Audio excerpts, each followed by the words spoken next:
it's over. Yes, you're here. Everyone's here. Everyone's good to go. I'm just double checking everything. You can go away. Stop making noises, please. We're live. That's up. I'll make sure to unmute that so that people can actually hear. You guys can actually hear the players. Of course. That's all good to go. Everyone's here. This should be good to go. You'll probably have a little bit of an issue with Evelyn's microphone to begin with because apparently she managed to spill a full pint worth of lemonade on her keyboard last week, which is not fun, but still. So she's trying to clean that up. But everything should be good to go. Let's swap over to there. Oh God, no, not. That's off by a mile. How is that? Much better. Yeah, and oh shit. Get them off my screen now. I'm a professional. Not really. Anyway. Just as David gets up and walks away. That's why you try to be funny and go, a terrible state. Or a drunken state. I mean, I'm technically the boss of this big dick country, so. I didn't realize you were the president. No, sir. I can't run for office. That court order cleared that right up for me. Wait, how can you not run for office? Court order? Oh, court order. Fair enough. Right, everyone good to go? Except for Eve, since Eve's brushing her hair. I'm good to go. Oh, you can still hear us. Fair enough. Yeet. Yeah, these headphones are real loud. Adam, David, you guys good? Yeah. This hair all came out. All right, cool. So, last week, we were finishing off yet another chill session in Silverdrake Keep, where you guys had spent most of your time, actually, speaking to Jakar, the Dragonborn apothecary that resides within the keep. While initially it was Coralina who had dimension doored up to the top after saying something that she probably shouldn't have. You managed to speak to the Dragonborn and receive a unknown potion, which was apparently going to be used to be able to is essentially a pregnancy test that you ingest. You don't know how it works, but you have that for you to use. And after a short period of time, everyone else, it was Victorless and Temple, who went back up to speak to Jakar, learning a bit more information about where he's been and what he's been doing in the meantime while you guys have been away for the past month. You discovered that he had been away to a far southern continent, and upon his return, he seems to have contracted some kind of disease or a virus, which is causing him quite a bit of stress. He's coughing quite violently, quite often, and nothing you guys seem to have done, like healing-wise, has actually resolved his issue. After which, we had Coralina and Neftari going down to the stables to attempt to teach Coralina how to ride a horse. And that was where we left off. So, Victorless and Temple, we'll start off with you guys. I believe you guys were still up in Drakar's apothecary. And not long after he had told you to focus on your travels up in Tal'Dorei rather than trying to deal with the issue, the cause of his issues in a different continent of Elroth. What do you guys want to do?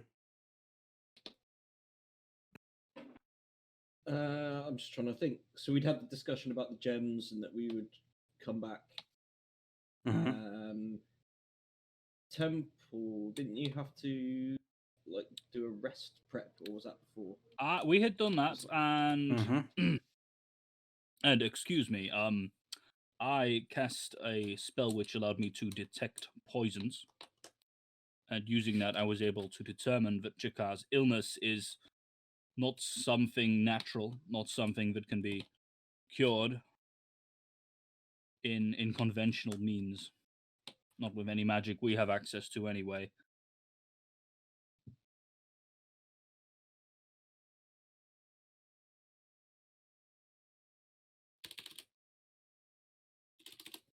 Perhaps we should find the rest of our group and consider our next steps, as we have a few potential paths ahead of us.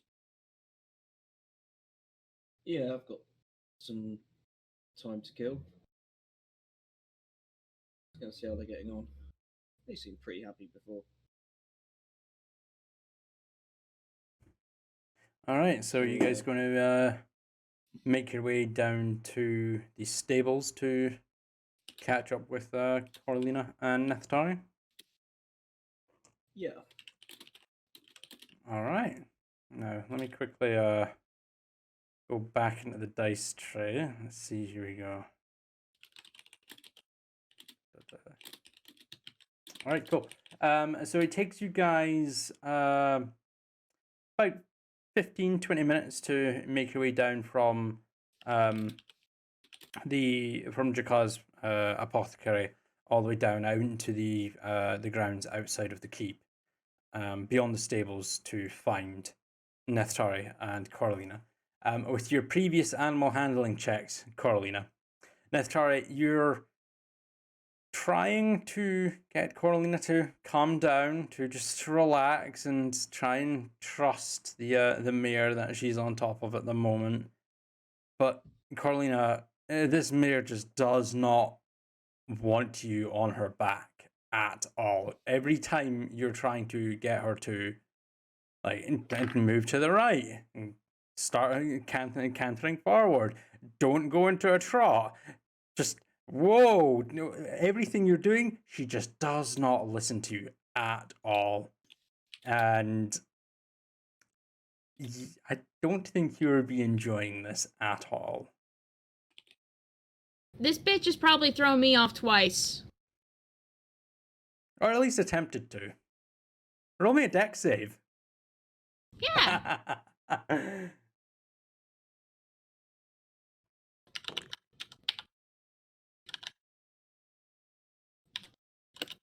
Yes, make sure you're on the correct character.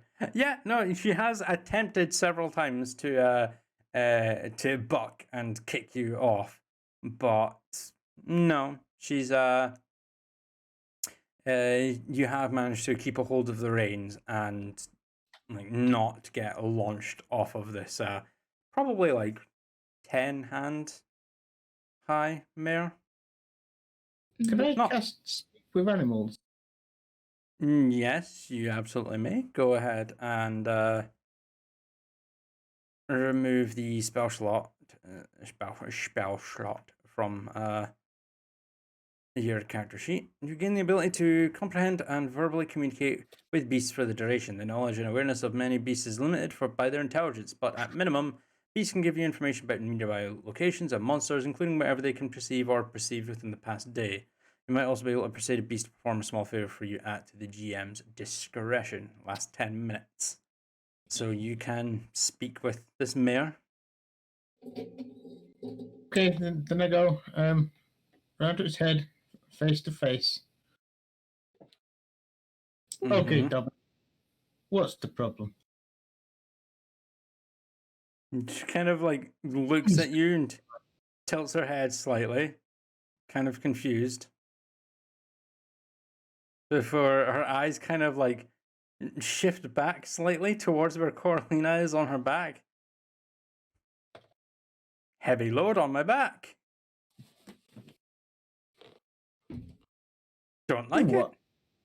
She's tiny. Oh, Get off. How Get it off. I don't want it. about I come up there as well? Absolutely not. Get it off. I I'll show can't you get this it one. off. Go ahead and roll me a intimidation check. while you're doing that, I'd forgotten about the whole horsing around situation. And I was genuinely thinking, the mayor of where? Of what town? The mayor? What? The mayor with a Y. Yeah, and I was O. the mayor? the mayor of Bayertown. Coralina, go ahead and roll me another dex save, please. 12. Take 4 points of bludgeoning damage as you're trying to get this mayor to calm down, Neftari, and settle down, not do anything that could potentially hurt Coralina, and you try and tell it off, but it just kind of huffs at you, and with a whinny and a very abrupt buck of the hind legs, Coralina, you can go sailing over the mayor's head, over Neftari's shoulders, and face plant the deck, taking those 4 points of bludgeoning damage as you fall. Can I not Ow. attempt to catch? Or I'm afraid not, no. oh, are you okay? We've got a very stubborn horse here who's about to find itself chopped up to make glue.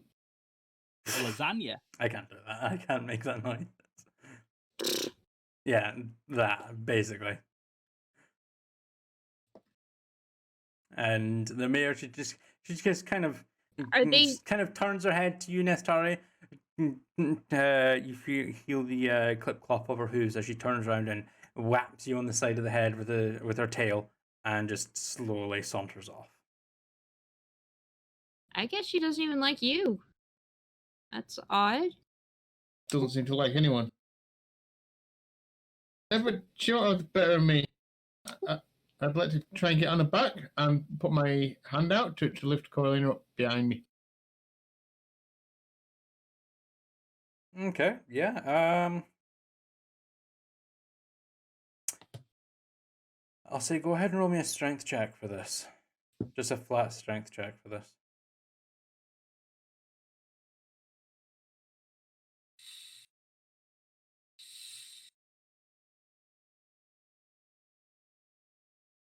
Then, yeah, no, you're able to do that, no problem. The only reason I'm asking is because your strength is a, you have a +0 modifier, so not too strong. But no, you manage that, no problem. It's just said horse is subtly subdued with a weight of 2 of us on.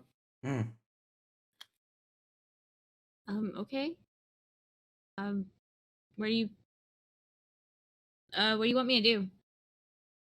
Hold on tight. And I'd like where? to round my waist. Okay. And I'd just like to school the horse, trot it around a bit, and just gently wear it down. All right, cool. Go ahead and roll me an animal handling check at disadvantage.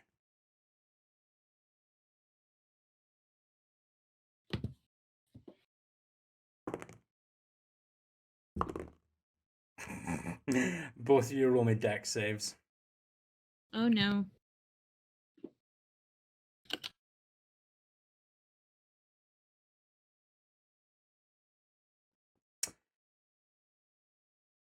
Okay. Coralina, high or low? Hi.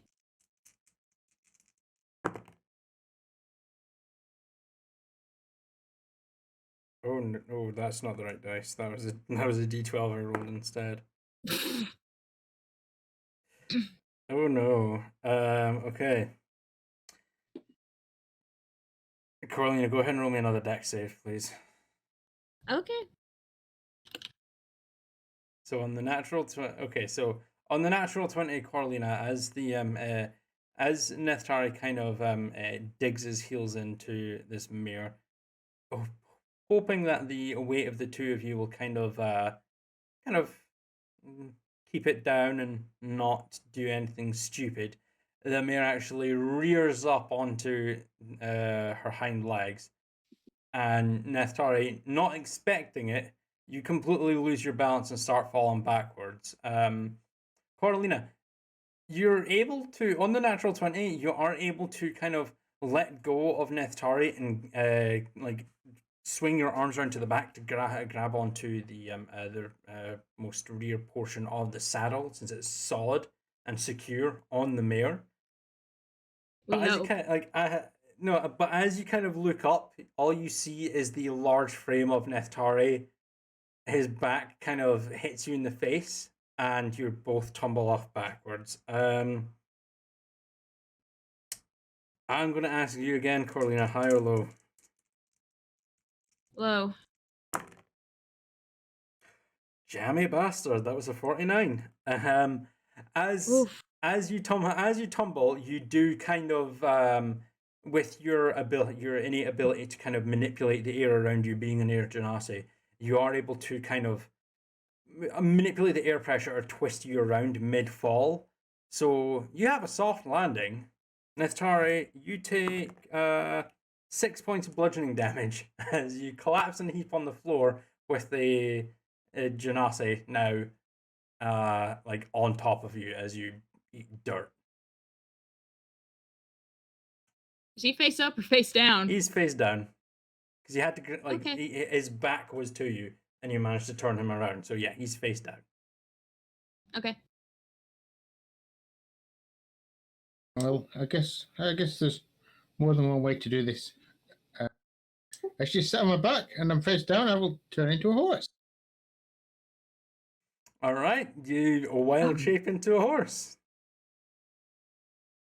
So as you're kind of like on Neftari's back, you just kind of look over to see if he's all right before his form suddenly starts to shift. You feel yourself lift off the ground. You panic for a few moments, Corlina, before you realize what's settling in, and you're now riding Neftari bareback, who is now a horse. You don't have a saddle, Yep. so you're bareback.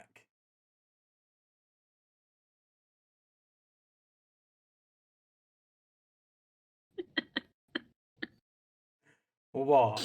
Good sign. Get your mind out of the Barebacking gutter, please. horseplay. Yes, sir. I Well, I will be guess. the most cooperative horse there is. I obviously can't talk as a horse, so Okay. I don't know what to do. I'm just sitting here. Yeah, just like as Neftari has kind of wild shaped, with no real direction, you just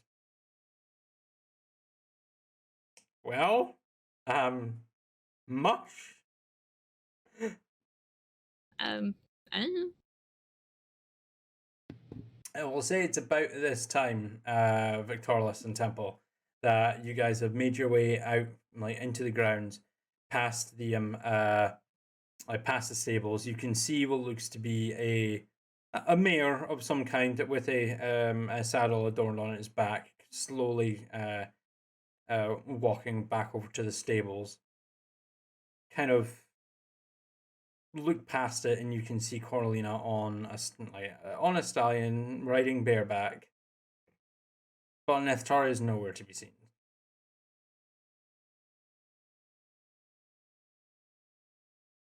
Well, is there like a coloration to the horse that would indicate that it's probably Neftari? It is like a chocolatey brown color, so you could assume. It's a scruffier horse. Yeah, Oh. it's kind of scruffier. Coralina. I'd like to. How is Coralina's riding technique? I mean, she's just I'm just sat on sitting this there. horse's back, not moving. So you have no There is no idea. technique. Trying to hold on. Nope. I just sitting here because it's like, what the fuck do I do now? How does the stallion look, physically speaking? I think it would have a long mane for you to grab hold of. Yeah, tall. Probably about 14, 15 hands tall. Kind of lean. With a very long, kind of scraggly mane that you could definitely use for a support if needed. Very short, stubby kind of tail, though, for some reason. This horse has taken to you quite well, Coralina. You could say that. Mind if I have a go? I do admire the strength of some of these stallions. Perhaps bred for it, I don't know, but as you know, I normally, well, you may not have seen, but I can summon a giant warforged warhorse. It's quite incredible, but there's nothing. Wait, you can do that? Yes, yes. But there really is nothing. And it doesn't Why- throw you off? No, it's quite obedient, actually. Hmm. Is this stallion Wonder if I giving you could do any something. trouble? Just The DM starts trying to moving remember away the name slowly. of the horse in case I summon it. Well, What were you maybe saying? should, Would you say they're Nethrari? Sorry. The horse starts moving away slowly. Cool. Carolina, high or low? Low. That's a 4. So yeah, as like the stallion just kind of abruptly started shifting, you feel your weight get thrown backwards, and you manage to grab onto the mane and pull yourself forward, actually managing to stay on the stallion's back before, like, without being, launched off intentionally or not, as the stallion slowly starts to saunter forwards. Don't let that horse get the best of you, Coralina. You need to take charge. Going to move in as gently as possible, as smoothly as possible, As smoothly as possible. as gracefully as a Neftari horse can go. Which The key to horse riding. Neftari, go ahead and call high or low. Let's see if you are graceful or not.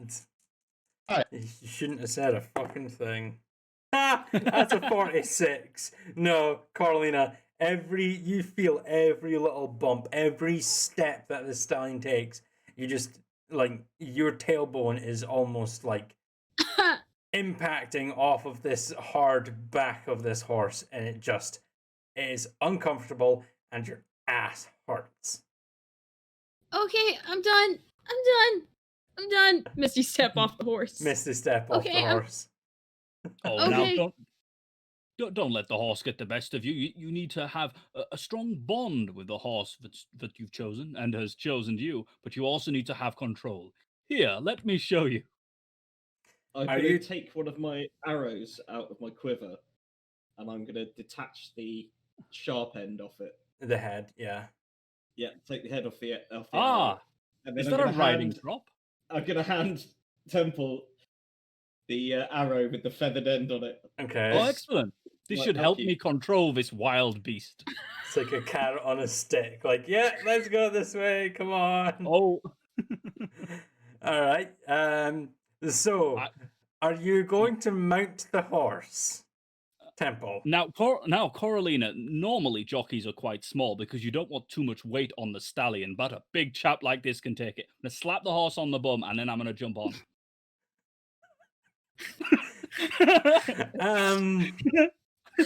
Okay.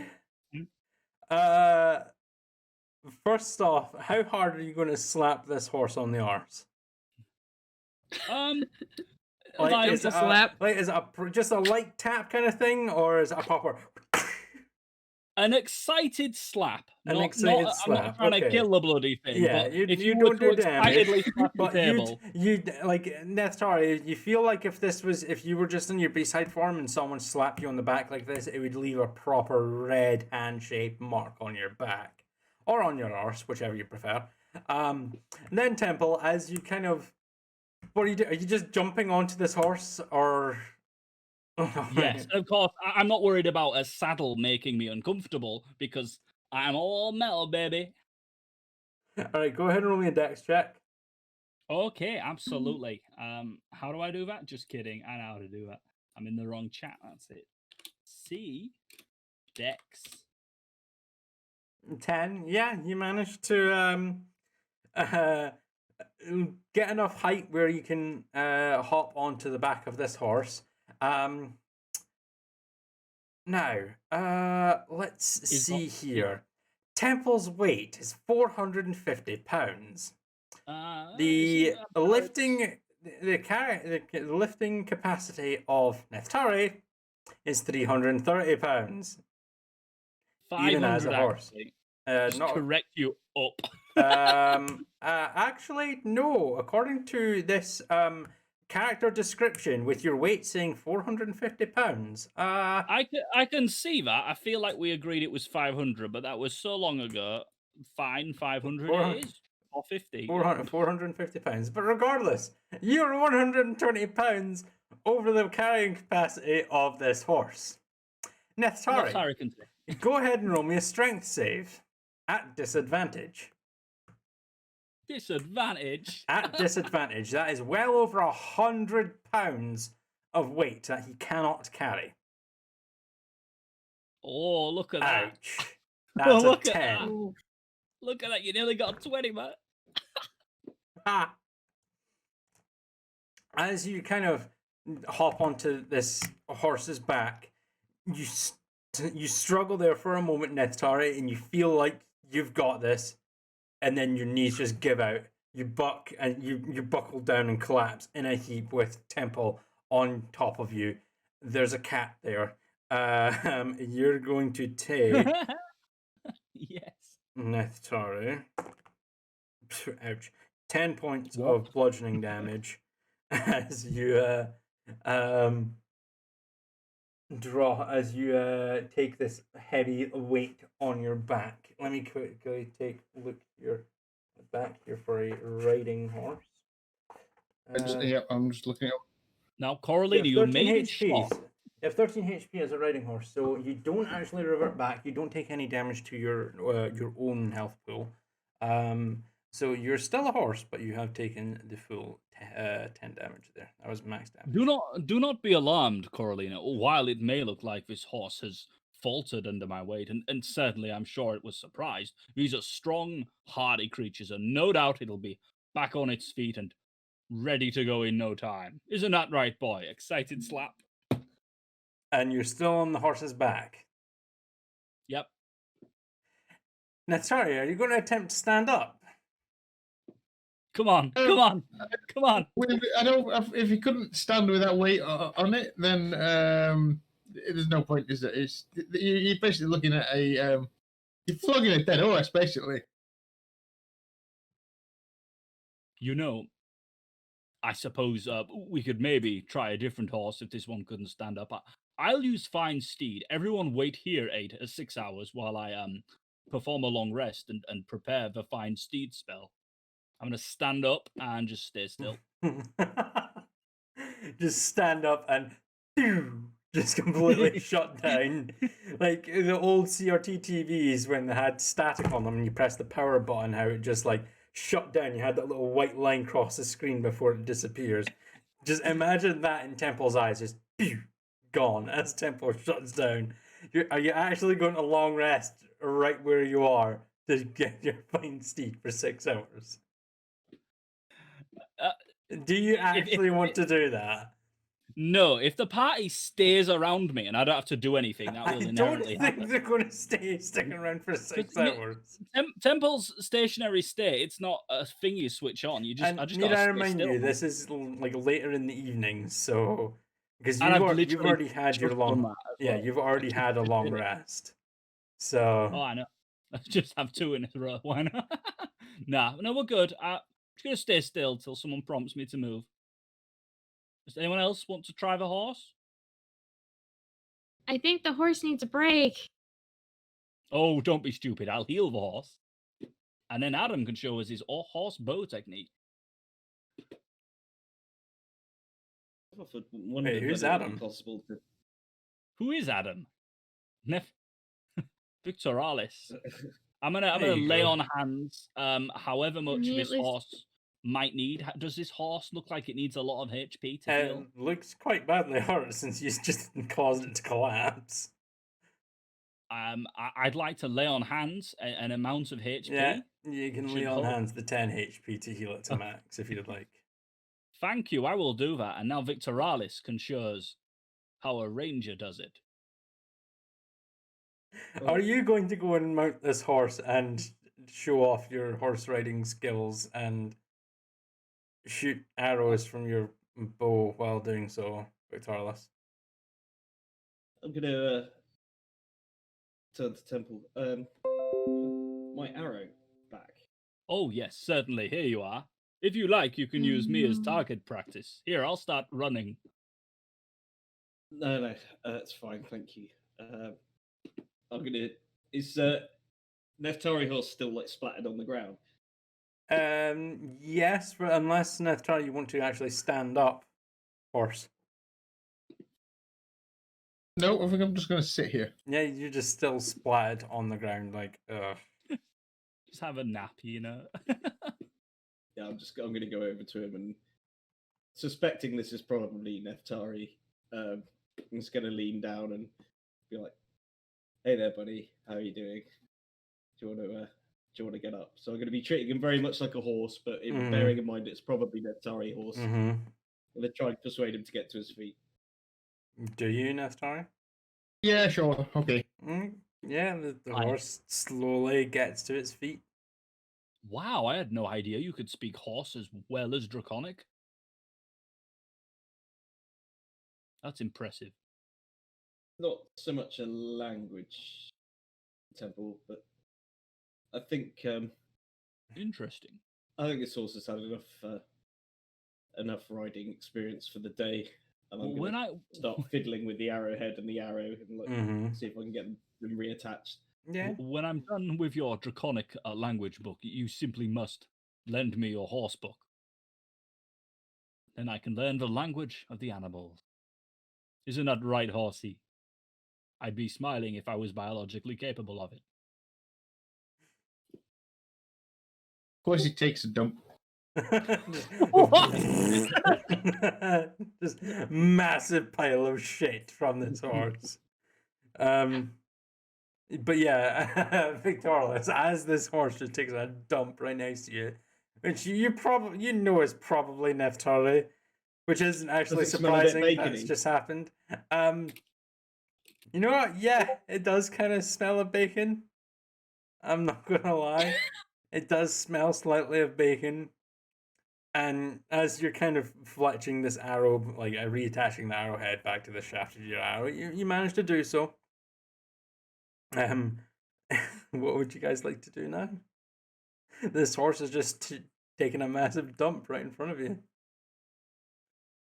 Two of you know it's Neftari.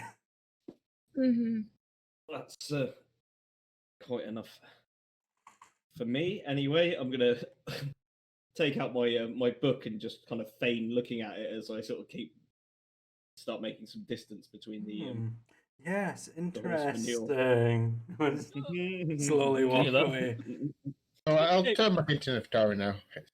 Kayla, where is Neftari? Oh, Kayla? Who's Kayla?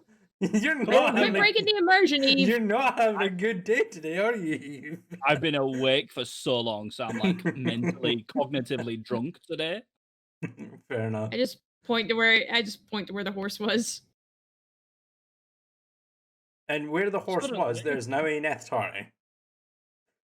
Is Neftari wearing gloves? That's always something I've wondered about. Yes. Yeah, all your equipment and stuff melts to you. Yes, exactly. It's the same with polymorph. Anytime you take the form of another creature, unless it strictly states otherwise, your equipment and everything either morphs into your body or I think the only exception to that rule is with the Order of the Lycan Bloodhunters, where your equipment actually stays on your person. But unless it strictly states otherwise, your equipment normally morphs into your new body so that you don't lose it and you're not like stark naked with no equipment when you revert to your normal form. Could have told him it was me. Neftari, I I He squished me. I will not apologize for testing your strength. If you want to ride a horse, there's a mare in there with a very bad temper. Really?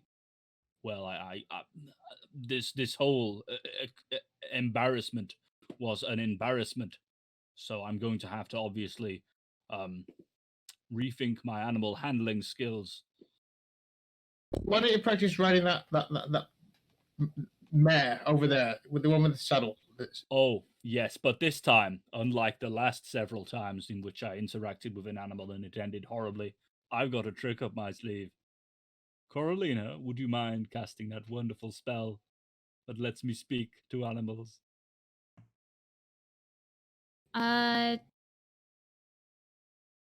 Which one are you referring to? I feel like someone has a spell that lets me talk to things. I do. Unfortunately, it makes it so I can speak to animals. Or you could be a translator. I've had a word of it already. It's, we've already fallen out. Oh, I'm sure we can find some mutual agreement and put aside our differences as animal creature and ambiguously living machine like myself. I'm going to go back to the stable and I'm going to fetch the horse back. Okay. You can go ahead and roll me an animal handling check at disadvantage. Look, honestly, Vic, I didn't see, where I couldn't really get the words out quick enough. He kind of just got on the horse, so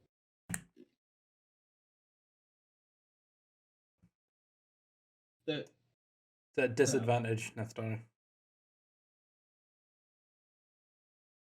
So just roll again and we'll take the smaller. There you go, 9. Yeah, no. As you DC is 10. But as you get back to the stable and you try and reel the mare out to try and bring it back to Temple to see if it'd be a little bit more cooperative. It just refuses to budge, refuses to move for you at all. Okay, I assume this is over 10 minutes, which the spell lasts. Speak to animals. I'd say yeah, the spell's probably faded by now. Okay, I'm just going to stop shouting at the horse then.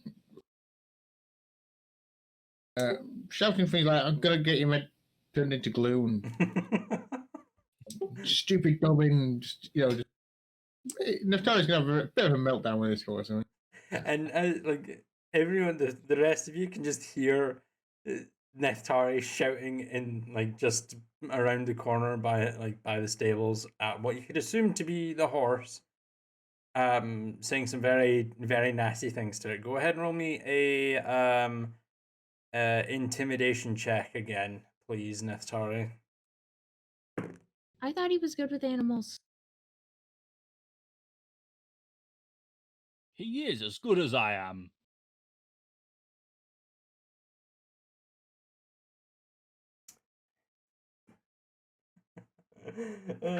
Hold on. I need to reference the book. You can mark that off your bingo card. Whoever has that. Why, what's it? You have to check the book again. This book, yeah. A plus What 2. the- Cool. As you're saying these very mean things to the horse, it kind of like looks around, kind of unsure, and slowly begins to turn away from you for just a moment as it's kind of considering its actions. That's a natural 20. Was it D6s or D8s of bludgeoning damage? Riding horse. Where is it? I've gone past it. How much damage it's going to do? Yep. An action with its hooves, melee weapon attack, +5 to hit, reach. 4, yeah. One no, target. It's a riding horse, so it's a +2 to hit. 2d4 plus 3. So it's a 4d4 plus 3. Let's see here. That's 1, 5, 8, 11, 14 points of bludgeoning damage. And you get knocked on your ass as the mare as the mare's like kind of slowly turning around and considering it. You're kind of looking at it like, what the fuck is this thing doing? Before it rears up onto its front legs and just violently punts out with its hind legs, both hooves planting you in the chest and launching you back 10 feet as the horse just kicks you in the chest.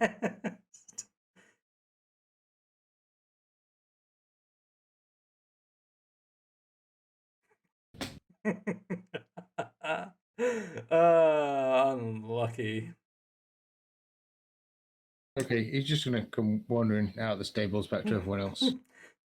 Just ow, or rubbing the chest. After consultation with Dobbin, riding lessons are off today. That's fine. And I'm going to point out the Nephtar just kind of say that with a bit of a wheeze. The wind has basically been knocked out of you, Nephtar. So it's like, oh god, I shouldn't do that. So, has Coraline picked up any of the skill of horse riding in this No. lesson? I'm just gonna Nothing go out there. whatsoever. No, animal handling checks are not good enough at all. So, as I was saying, this has been an excellent demonstration of how not to ride a horse. Mission accomplished. Yeah, you Okay. can. You only learn from your mistakes, if you know, of which there were many. Please consider the maximum weight capacity and strength of your horse, and also always check it's not a friendly druid.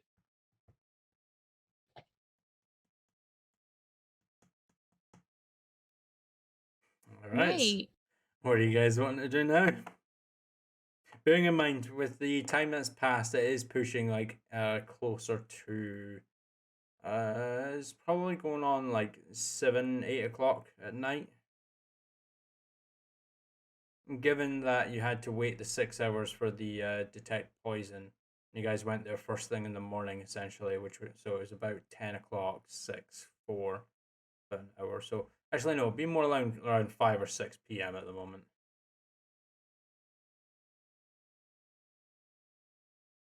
So what do you guys want to do? We should probably discuss our plan going forward. There is Jakar to think of. His condition is unlike anything I've ever seen or heard of before, and that's with a spell cast that allows me to know an awful lot about poisons. But on the other hand, is it something we can handle, or should we go back to Tal'Dorei, or should we try and find these steel predators and get hold of their blood to perhaps help Jakar come up with a cure himself? Yeah, maybe we should Well- go to Tal'Dorei and have a look for the guy with the steel predators there. See if he knows how they would have got to.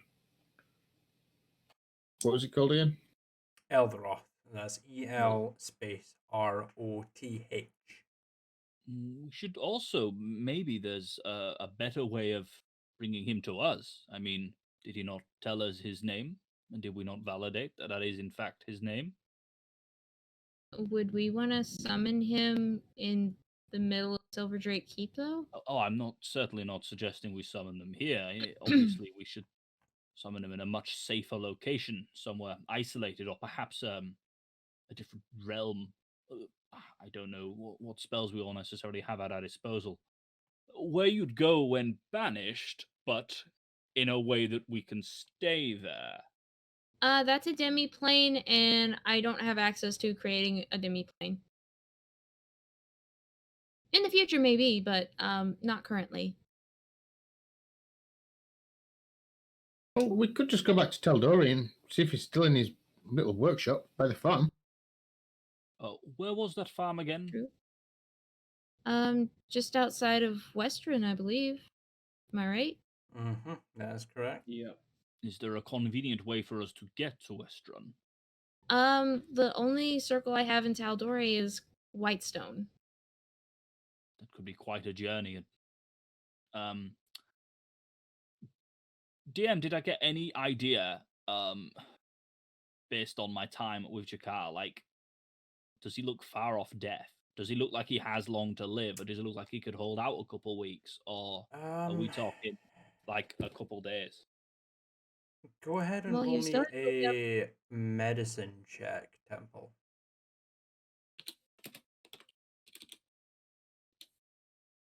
I mean, 12. It looks bad. but you think it will probably get worse. He'd probably have a couple of weeks at most. And given his age as well, you don't know if he's going to last long. Could I'm be not sure. 2 weeks at most. I'm not sure Jakar's condition is getting any better, and I'm not sure he'll hold out for the several weeks we'd need to travel just simply around Tal'Dorei, just to, on the off chance that that demon, who knows we're aware of his existence and presence, is even still in that same cave. Jakar's time could be short, and while we do have other quests and things to think about, he is Silver Drake's Keep's enchanter and potion maker, and while there are other people that can do a job to some ability, he's, if it comes to a fight, there's no one better to have reinforcing your weapons before the time should come. It could mean life and death for those people. Are we making an assumption that these steel predators will somehow lead to a cure for his disease? We did show him what a steel predator looked like from your illusion spell, and he did say that's what it was. And if the steel predators have some kind of poison that causes this, then yes, perhaps a raw extract of the poison or the blood, if any, of the creature could maybe be used to reverse engineer a cure. Well, that is the quickest way to get him here, just to summon the demon who made the things.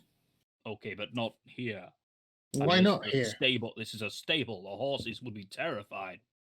No, we need to be in a controlled environment before we do any of this. I'm wondering whether we can bypass the demon altogether. Well, he'll know most about them. I mean, there's a couple of ancient dragon. Well, there's an ancient dragon here, and someone who we could possibly ask, explain the situation, that we've possibly found a cure for Jakar's ailment, or maybe I should say a lead towards a possible cure, if possible.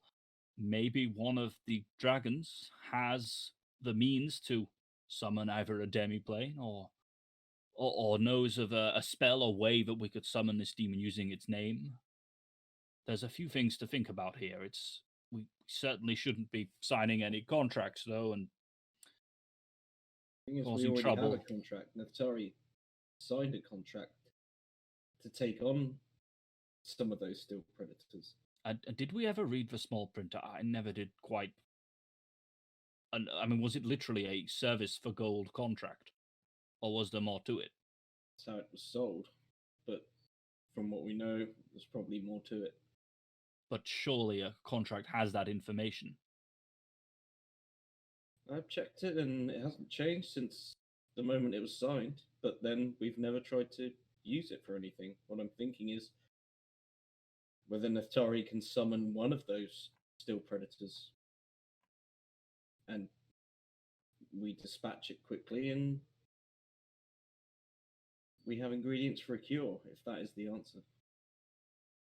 Or if perhaps by some unfortunate circumstance it's a summon, and killing it would get rid of it. yeah, I'm no body left after it's dead. Can we take that risk? Summons don't necessarily die when they're defeated, when they're summoned to another plane. That's why I'm asking. Yeah, I think that was what the contract was about. It was about him repairing it and things. Should it get damaged and something like that. Do you have any insight, mean, Coralina, into even so, when you're summoning a being, like for example, when I summon Cliff, the damage you would take would result in the okay, think about my summoning as like an anchor point. So Cliff exists in the Terran plane. That's where he's naturally from. But I bring him over to the material plane to do combat. My summoning him creates an anchor point. So he's able to exist within that anchor point. So he's free to go about, do whatever, but mostly he'll follow my commands. Should he receive substantial amount of damage to the point where he drops unconscious, that tether point is severed and he pops back to the Terran plane to recover. But what we're doing here isn't summoning something from another plane. We're teleporting. Yeah, but that's most of my Manufactured experience I've creatures. got right now, unfortunately. Creatures physically exist on this plane. Surely Hmm. it's a case of teleporting them to Neftari. Yeah, and that's why there's variables that I don't know. What I'm saying is it might be a less risky prospect than calling upon a demon. It sounds to me like none of us truly know what's going to happen, if using the contract will even work. I don't know how to summon these beasts. That's why I thought if we summoned the demon fella, Can you not? surely if we Well- summoned him here in Silver Drake Keep, there's a couple of dragons here that could defeat him if he decides to be tricky. I'm not going to permit a demon in our home. We need to go outside, somewhere else, where it's safe, because there are refugees and civilians here, even with a dragon. I'm pretty sure, demons will be more scared of the dragon than. Yes, Um, until someone goes, Ramonf, help me, and suddenly the demon knows the name of the dragon, and these are things beyond our understanding. So we need to be careful. We can't be summoning, definitely not without permission of. Also, that kind of looks bad because considering my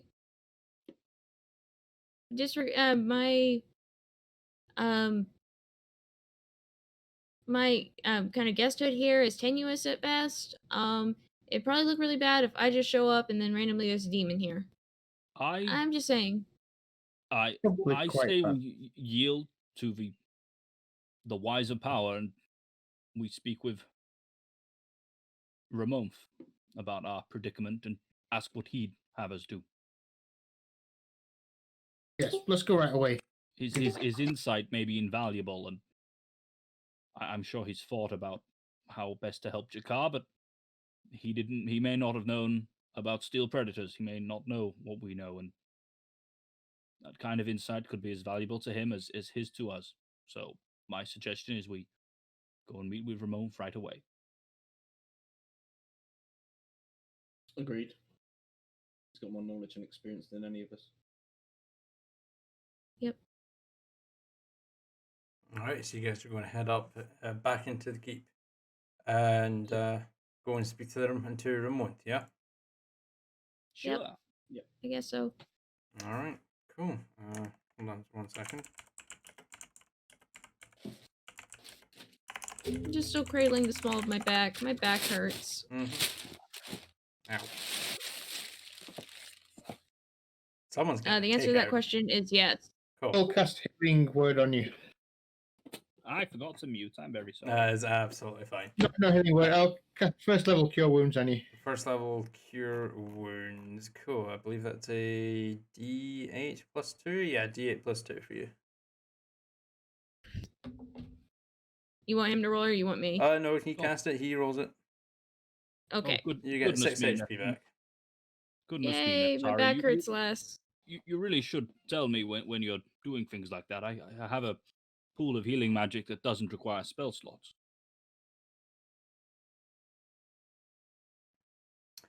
All right. So as you guys gather yourselves together, make your way up through the grand hall, you can see that a lot of the hustle and bustle that had been going on throughout the day, the refugees and the servants that have been working almost around the clock, have started to kind of dwindle down. It's getting later into the evening. People are starting to settle down and relax for the night.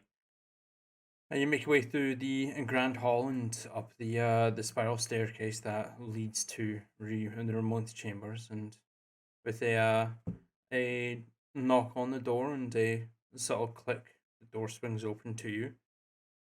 Zane is there, about about 30 feet away from you, and there's one taloned hand kind of mage handing open the door and kind of nods to you all and gestures you all inside, but he does raise one finger to his snout and just offers you to be quiet for a few moments. And as you look over, you see Ramont at the back on like his cushion spot. One of the mirrors that he uses, the mirrors of remote communication that he uses, the usual one that he uses is still actually up on the wall. However, one of the distant ones has actually been brought to his attention, and he's speaking to an individual whom you don't actually recognize at all. I'd like you all to go ahead and roll me perception checks.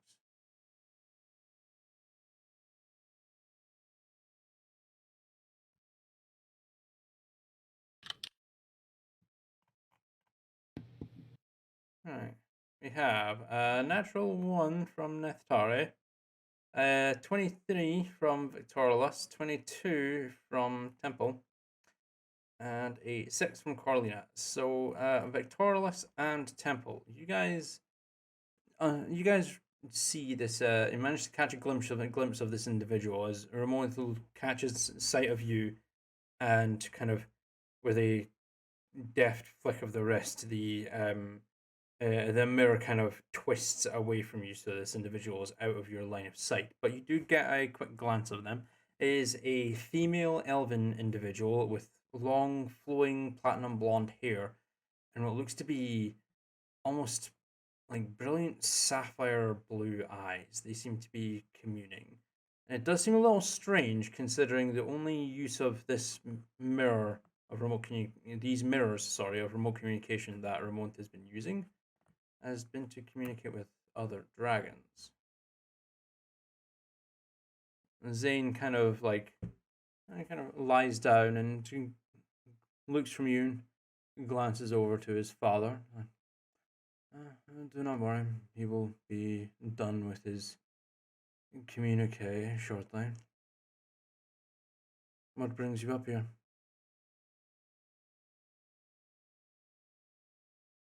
Well, I've been speaking to Jakar. I understand he's attracted some kind of disease on his travels. We are aware of his affliction, and my father and I are currently trying to discover what exactly it is. Its origins, we know, are from the south, but what has caused it, we don't know. It's alien. We understand that he was attacked and fell ill after encountering one of these, and I'll use my minor illusion, conjure up the same kind of the still predator image of the still predator. Interesting. He didn't make mention of this. You see, Zane kind of just turns and looks to Ramont. It's completely silent, but you do see Ramont kind of. His head just abruptly turns to look towards you all, Victorlus, and he sees the minor illusion before he turns back to the mirror and continues talking in hushed tones. Sorry, he hasn't told us that, and I had to make sure my father knows as well. But we are looking into it. We've encountered these creatures in Tal'Dorei. Seems they're more widespread than we were led to believe, but they may provide some kind of cure, or at least some answers as to what's afflicting our friend. Interesting. I had cast detect poison. Unfortunately, all I was able to glean from that is whatever is afflicting him is a manufactured ailment. Yes. My father. Sorry, say that again, Nethrai? As are these indicating the creatures? Hmm. That manufactured disease, and I point to the creatures and say, as are these. Hmm. Oh, I would explain why my father wasn't able to pick up what it was either. See, this fucking computer pings up notifications at the worst possible time. Let's just mute that permanently. My apologies. Funny story. We actually found the manufacturer of these beasts. The manufacturer? What do you mean by that? They're being constructed by a demon in Tal'Dorei.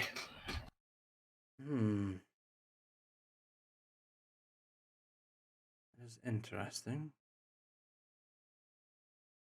Now, this construct that has attacked Jakar and has accosted yourselves as well. Did it manage to injure any of you?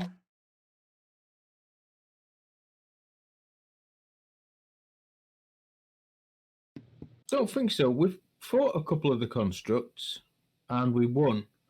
And I played. I did a bit of experimenting on one of the corpses. Oh, funnily enough, I signed a contract, and I believe two of these creatures now was it one or two might belong to me. But I don't know how to summon them. So during this entire conversation, Zane's just been kind of idly looking from Ramonth back to you, and he hasn't been like he hasn't locked his gaze onto any of you. He's just waiting patiently for the time to be summoned. But the moment you mention that you signed a contract, his gaze just kind of stops and just turns straight to you, Nef'tari. You signed a what? I bought a couple of these creatures. He signed a contract with a demon. But I don't know how to summon them yet. I was meaning to find out. You gave your name to a demon? Well, technically that was me. An accident.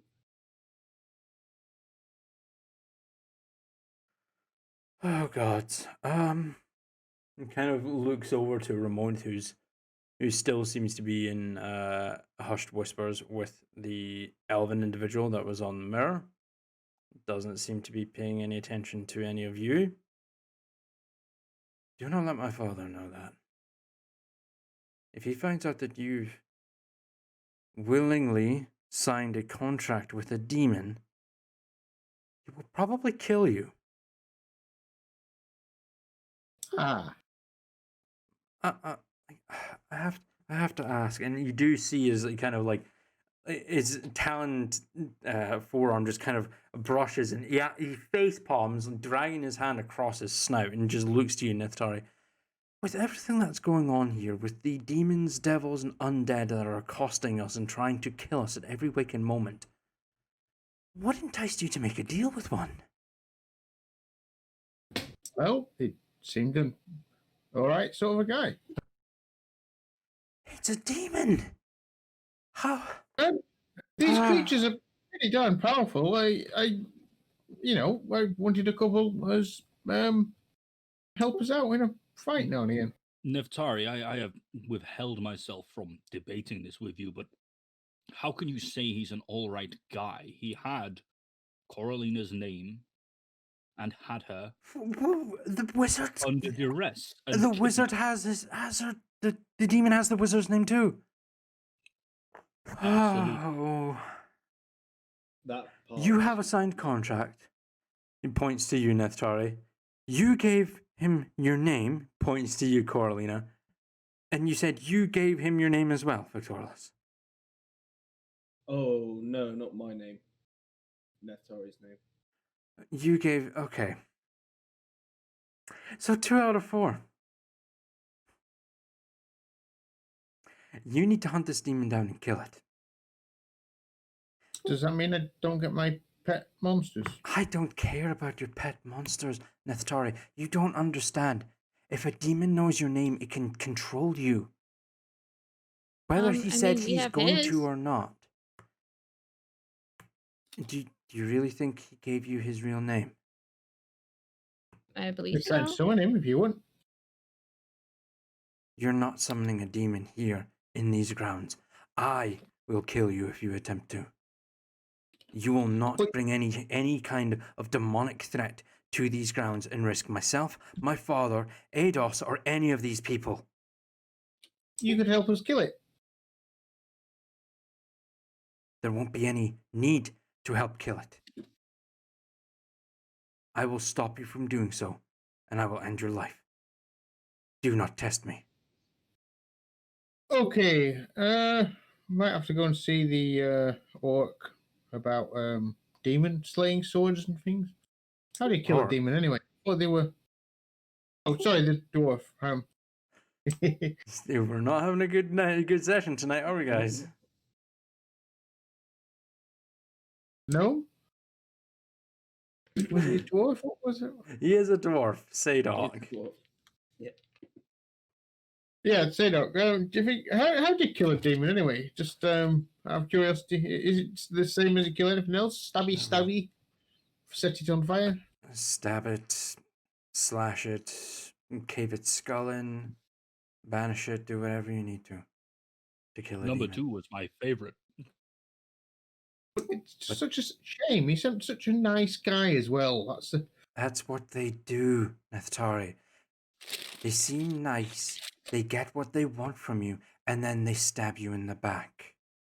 It just seems a bit like killing him. You know, it's.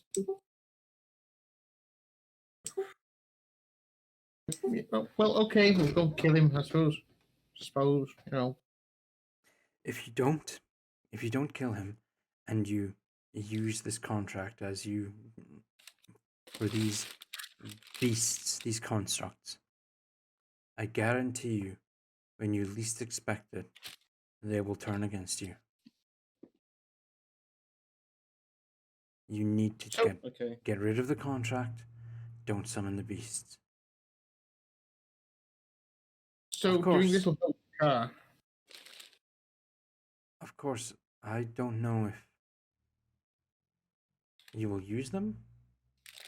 What you can do, what you do with yourselves, and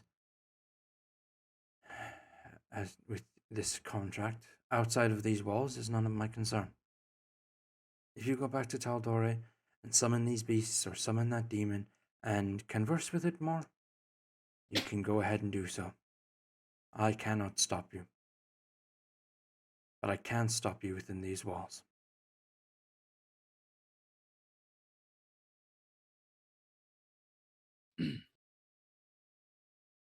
I may be coming up with a plan. Say we were to summon this demon. How do we do it? And how quickly can you summon a demon?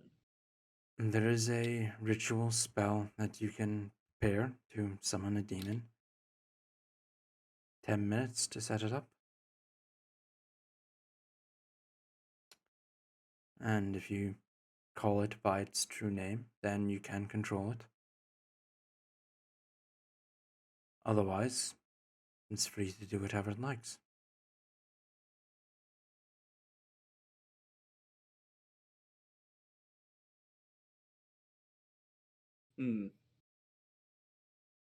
Maybe kill 2 birds with 1 stone in Whitestone. Travel back. We summon the demon. Yeah, I just need to get this. Surely notice the return of us and the return of a demon. We claim it's been chasing us or something to that effect. And again, we'd be putting civilians and townspeople at risk. Are we forgetting why we came here? We came here for Ramon's wisdom, for his suggestion on how we should assist with Jakar's healing. course, we'll wait, but as our friend here has just asked us not to mention any of this, then I think we may have to come up with our own solution.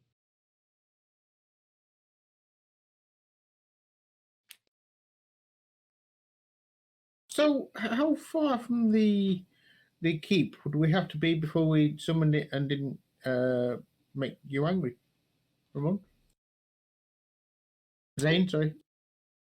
As long as you're outside of the walls and beyond the grounds.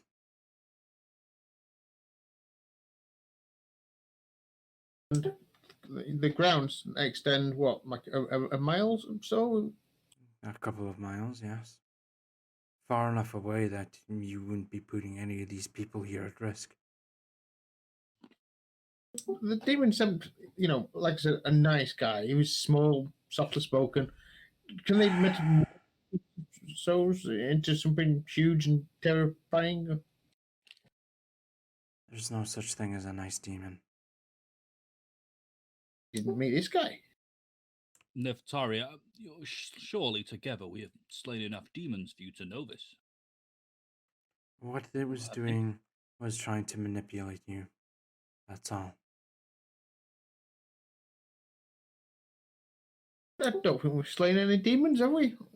Unless, what, was that Beholder a demon? Baylor's. Oh, yeah, quite terrifying. Yes, I died. Yes, let's not repeat that. Try not to, but I can't keep any promises. As you guys are just having this little bit of dialogue between the two of you, Zane kind of glances over to Ramon too and just gives a kind of long drawn out nod and makes eye contact with each of you before he kind of pushes the mirror back up against the wall, and the elven woman is still there, and she kind of manages to lock eyes with each and every one of you before she kind of smiles, gives you a nod, and then the image fades. With my background, would I have any inkling who that might be? Yes, Would it be actually. something I would have learned from my mother, or? No, actually. Actually, would you go ahead and roll me a history check, actually?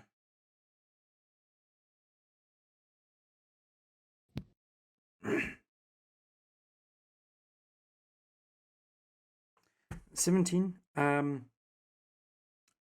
No, actually, on the 17. You're aware of what the political standpoint is of Elroth from your mother's teachings on how the world works and how the laws of the land aren't set by only one person. It's set by different regions, different states, and from what you remember being told in Elroth is that it's mainly governed by the reigning wardens of the cardinal sectors, essentially. So like there's a warden of the north, east, south, and west.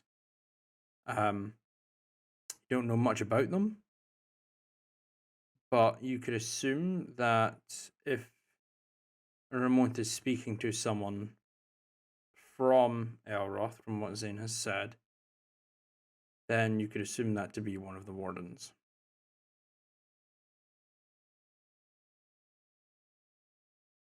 Okay. Make a mental note. And And as the image of the elven woman fades, Ramonth does slowly approach you all and kind of lay down next to Zane and just look at you all. What brings you all back here? Zane kind of glances up and they were talking to me about Jakar and his illness. They seem to have come to a potential revelation of information with the beast that I showed you. Yes, the steel predator. The warden was telling me about the resurgence of these beasts, but from what she has told me, they don't have any poison or disease built within them, unless there has been a recent modification to the constructs. She is not sure what is causing this ailment within Jakar, but what I do know is he is not the only one that has been afflicted. Within the keep. No, within Elroth. Jakar is the only one within the keep. But over in Elroth, there is more instances of this illness. Are there measures in place to ensure the poison or disease isn't spread amongst the rest of the keep? We have done what we can. Jakar is isolated to his quarters and his apothecary. Only select few individuals are allowed access to him. Zadok, Clara, yourselves, myself, Zane, Eidos, and a few other select individuals. They are permitted to go and speak to him. But other than that, he is completely isolated and no one is allowed to interact with him. We have been ensuring constant checks on everyone else that if they do go into contact with Jakar, that they are free of the ailment and it hasn't affected them, and so far nobody has. How long has this disease been going around Elroth then? From what How the long have warden has told me, about a week, 2 weeks. But it is spotty, patchy. There have been cases from different areas, mainly in the north, but different regions in the north have been noting this ailment. The appearance of these steel predators, do they correlate in any way to the regions that have experienced disease? I do not know. Jakar said he was in the northern region when he was attacked. He did not tell us what, but now we know.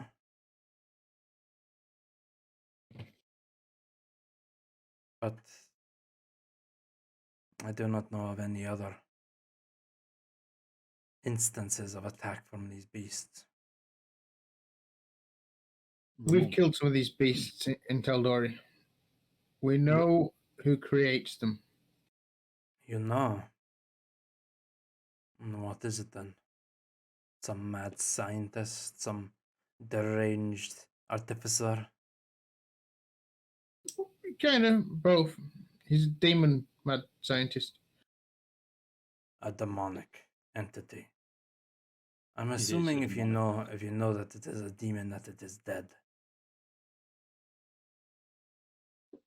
We were not in a safe position to kill it, unfortunately. We were surrounded. So it is alive. Do you intend on killing it? Absolutely. I'm glad. I cannot let this filth try and take over our world. That's actually something we've been considering. We'd like to do our best and do what we can to help Jakar. And we have an idea that perhaps if we were to kill and capture and bring back the blood of a steel predator or its poison, perhaps Jakar could reverse engineer an antidote. That is a sound strategy. If this predator is the cause of this ailment, then its blood would definitely be the best thing for him to analyze and potentially, like you said, reverse engineer a vaccine. But how would we get one if they are constructs by and sent out by this demon? How would we know where to find them? I would I have would to do hope- some research into that. I would hope the demon is in the same place. However, that was some weeks ago, and there is a concern that they aren't there now. Otherwise, we may have to briefly visit Elroth to find one of these creatures as an alternative. I do not know if you could travel to Elroth and return in time to save Jakar. You're 10 days travel there, and it would be 10 days travel back. There must be something we can do for Jakar. And beyond that, if we can cure Jakar, all the people, other people that have this ailment could be cured. If I have the supplies to do so, and if they have an appropriate room code, a teleportation circle is an option. Teleportation into Elroth is strictly, well, restricted. So I had the 4 plates of armor I saved from that creature when we killed it. Mm-hmm. I gave them to Jakar already. I think, didn't I? Yes, Was it you did. Jakar? So he has got a small sample of the creature.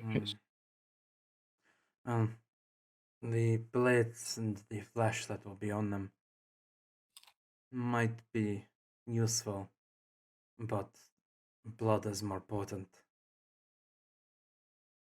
Yeah, probably drank that.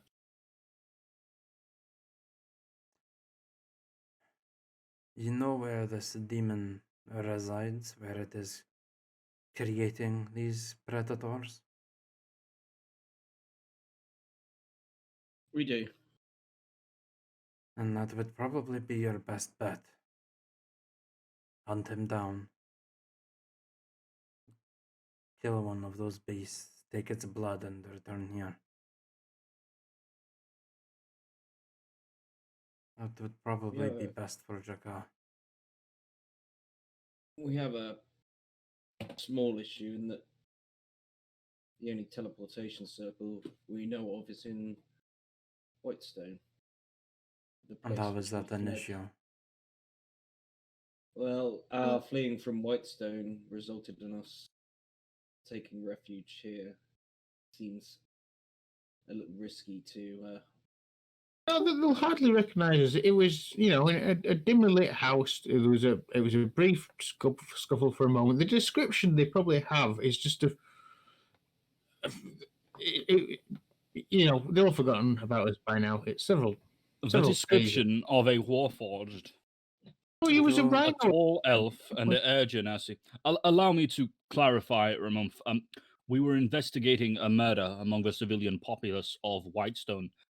We found a lead, went into an establishment of someone we believed to have been the killer, and unfortunately, at the same time as we did that, guards came in and saw us stood in front of the dead. Pile of bodies. Unfortunately, it made a very probably rightfully sensible assumption that we were the killers of these people, and we made a very quick plane shift getaway. So you have resisted arrest and, well, escaped from being imprisoned. Yes. and Straight demolished from the one wall. prison into And another. no offense meant to any of you, but a shadow elf, a beast hide, a warforged, and an air genasi.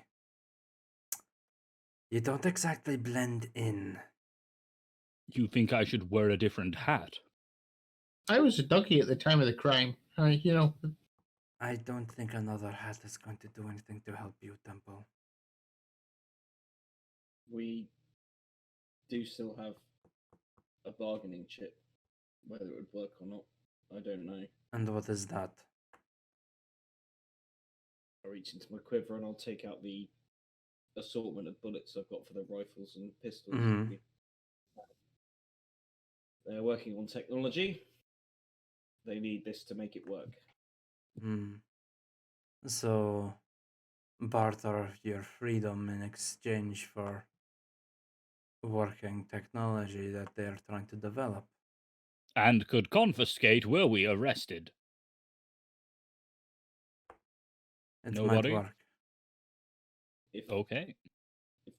If those you're things are in arrested, here, yes, but if you teleport there and you're fast, to not just dawdle and come up with a plan quickly, I'm sure you can avoid being arrested.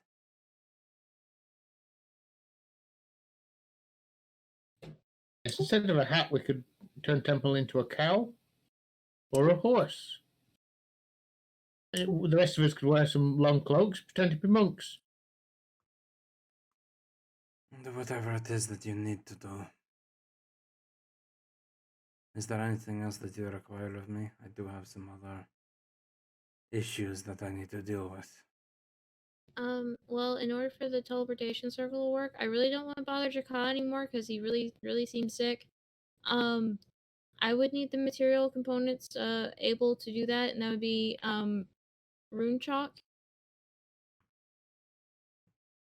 He kind of like glances over into a dark corner, and with a subtle flick of one of his fingers, there's a kind of like quite large but not like massive chalk of rune chalk of rune chalk stick of chalk. I can't even speak tonight. Jesus Christ. Comes flying out from the corner and gently just hovers before you, Carolina. It's quite a hefty bit, so it would probably work quite the thing. You'd probably get quite a few uses out of it, actually. He just kind of glances down to you. You may use that as you see fit, lady. Thank you. Say You're quite chalk. welcome. One last thing, just curious, what would happen to any contracts with that someone might have signed with a demon once the demon is slain? I believe those become null and void, like with any contract. You're not right? thinking of signing a contract, are you, with a demon? If you were to sign a contract with a demon, not only would that be very stupid, but it would definitely result in your death. What if you kill the demon No. afterwards? If you kill the demon, as Carolina has stated, the contract would be made null and void, as the contract holder would be dead.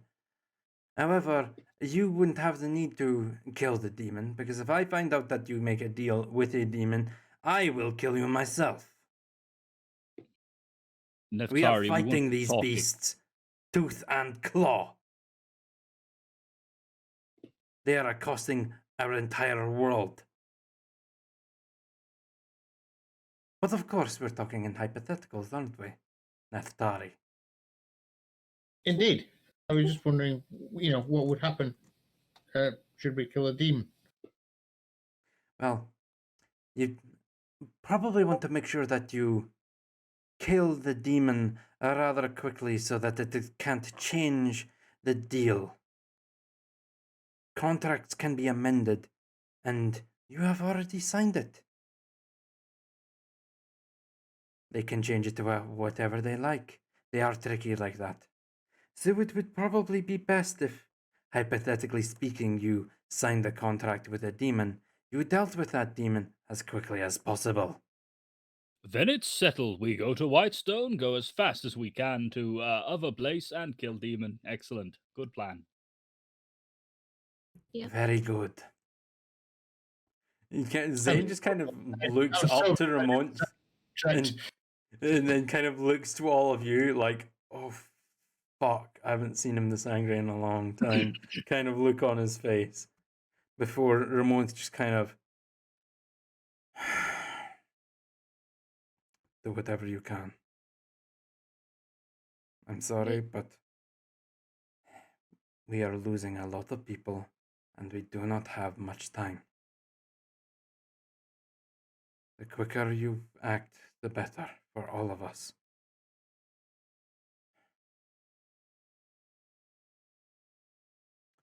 Forgive me. And he just Give kind him of white stone. slowly turns around and walks back to his resting spot and lays back down. Like, actually rests his head on the floor and just, with a deep sigh, just closes his eyes and starts. And you can tell he's thinking of something. Zane just kind of looks over to you.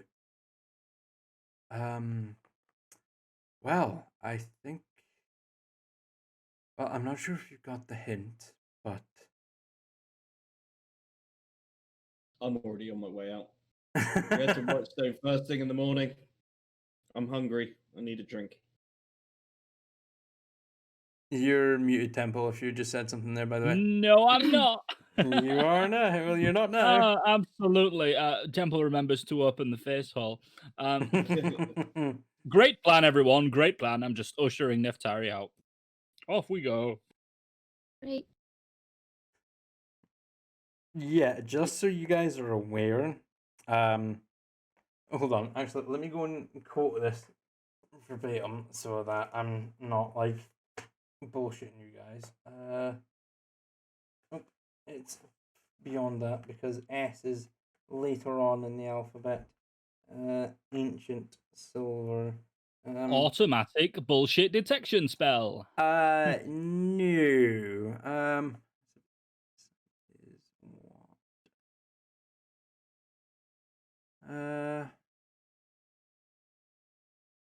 Doesn't tell me there.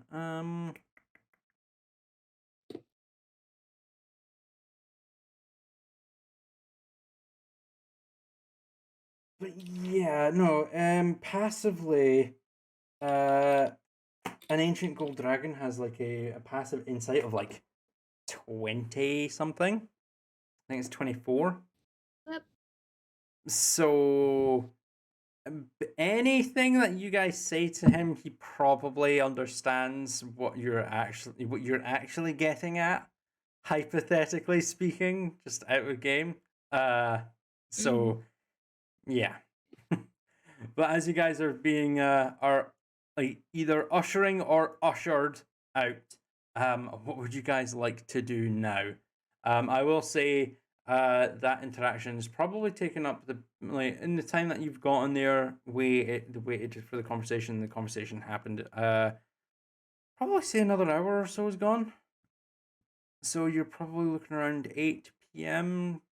coming up to 9. It's getting a little later in the evening. There's a fair question. It's getting late.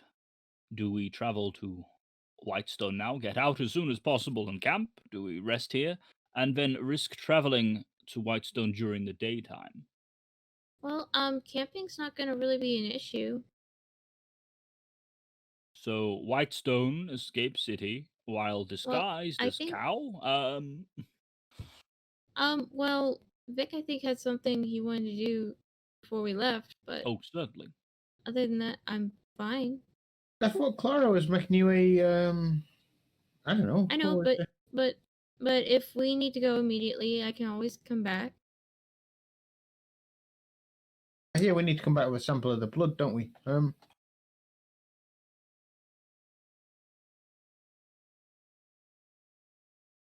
Besides, if we We don't leave in know the what morning, kind we'll of- have a Reception we're gonna get. Better to be rested and at full strength. Yep. I mean, I haven't used a ton of spells today, but I think having all of them able would probably be a benefit. Fair enough. I feel like I've been squashed by about 450 pounds of Warforged.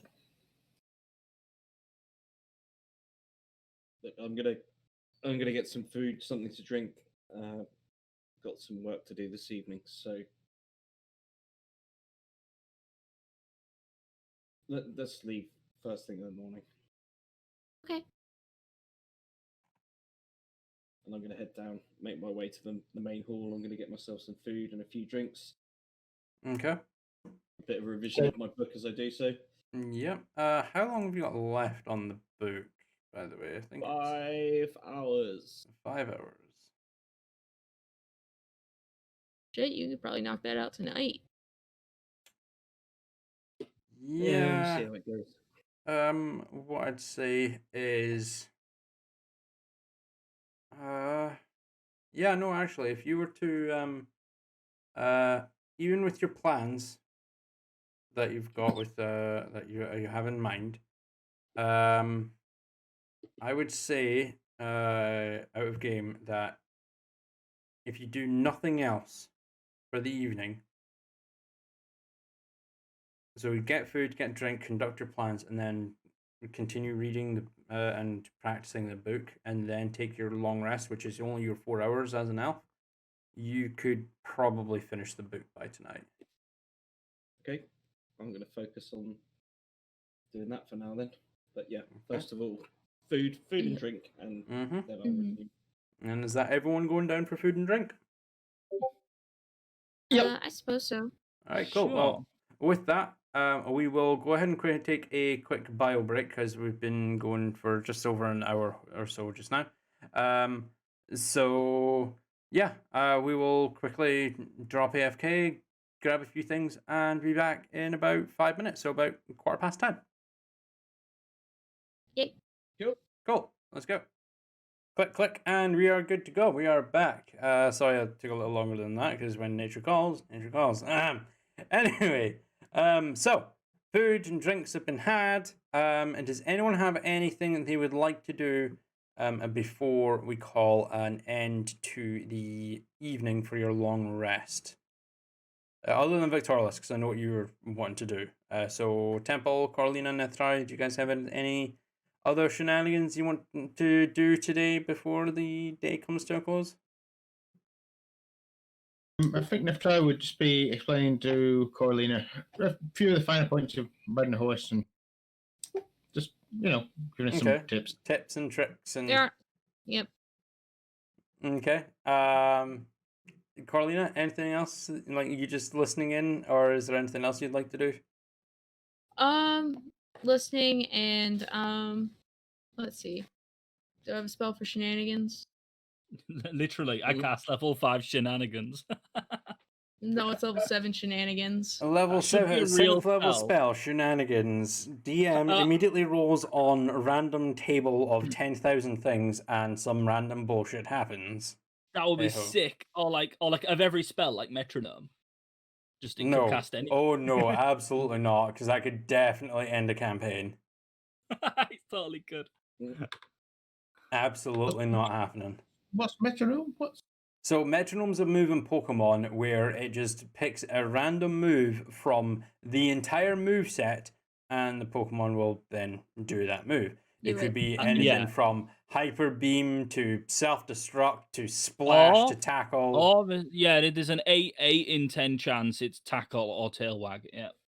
Yeah, like it's stupid, but it is purely RNG. And if there was a spell like that in D&D where it's like, yeah, you can take anything from any of the PHB spell list.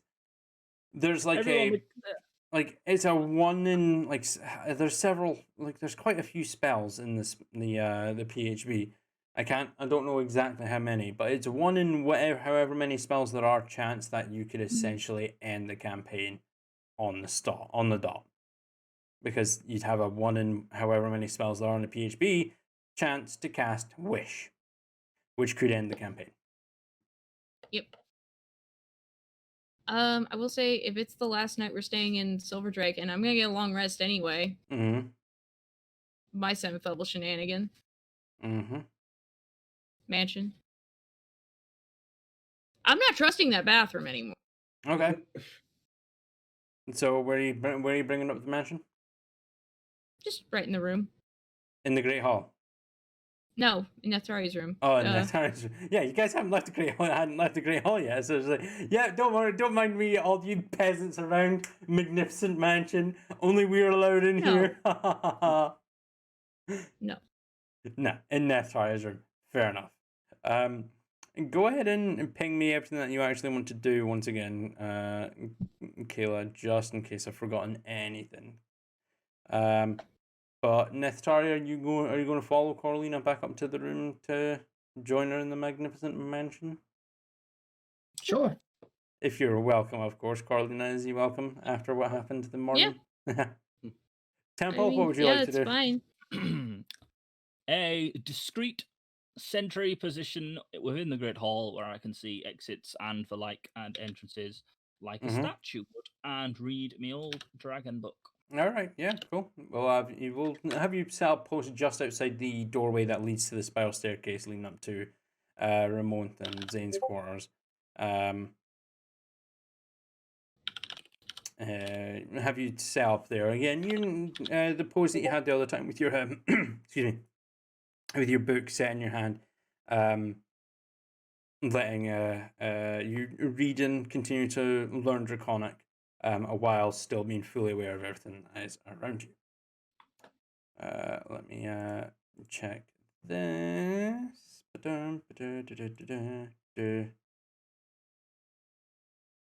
All right, cool. So, Victorless, after you've had your evening meal and your drinks, you stay in the Great Hall for another like half hour, 45 minutes, and everyone slowly starts to trickle out as the night sky through the window slowly starts to go from like a kind of light gray to a deep charcoal gray, and then slowly gets darker and darker as the night progresses onwards. And it gets to the stage where you feel like there's very, very little, if any, people now roaming the halls of the keep. Be probably the perfect time for you to go and speak to Ados about your plans. Okay. I'm actually going to cast Pass Without Trace. Okay. I'm just going to try and move through the castle because I've got a couple of places to visit. Okay, you're I gonna just want to do so as stealth up? shadowy and stealthily as possible. Okay, cool. Go ahead and roll me a stealth check.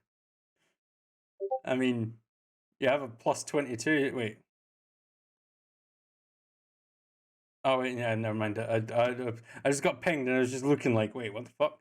So yeah, you have a plus 22 to that. So add 10. So that was a stealth check of 31. Random fact for people who are unaware, a DC 30 something is considered impossible.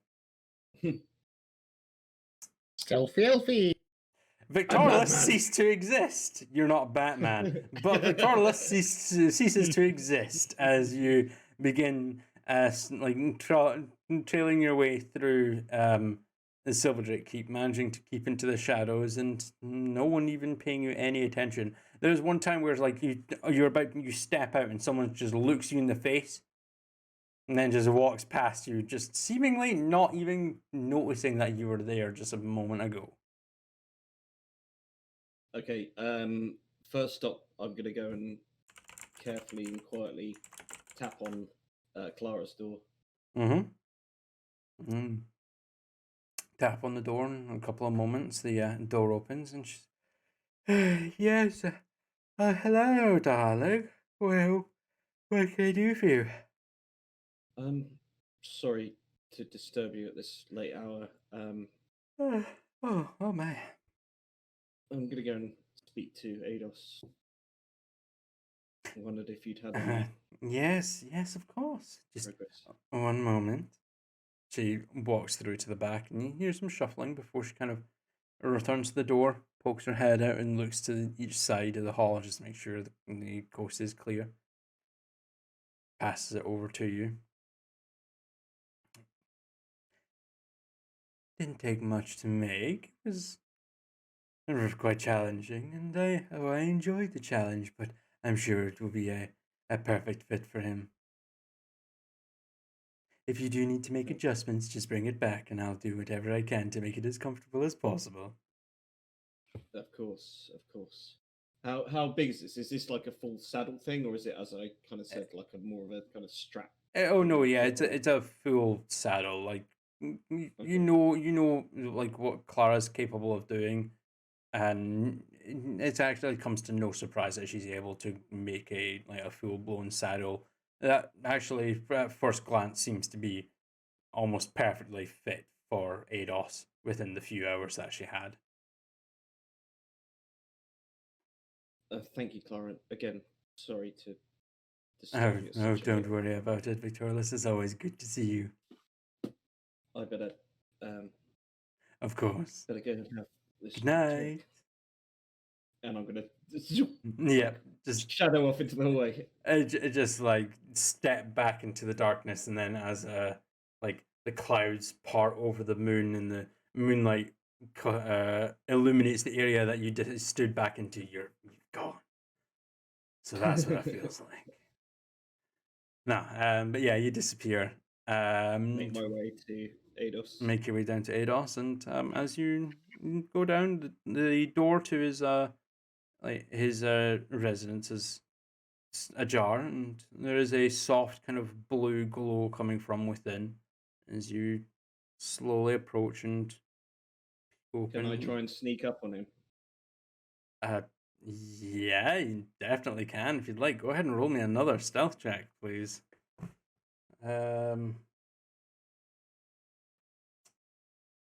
I need to see about getting his that's another 31. Jeez, oh. This is going to be difficult. I think you might be sneaking up on the Shadow Dragon. Merely adopted the darkness. I was born in it, molded by it. I was born in it, molded by it. Molded by it. I didn't see the light until I had already man, and by then it was nothing to me but blinding. Where is it? Where is the stat? There it is. I don't.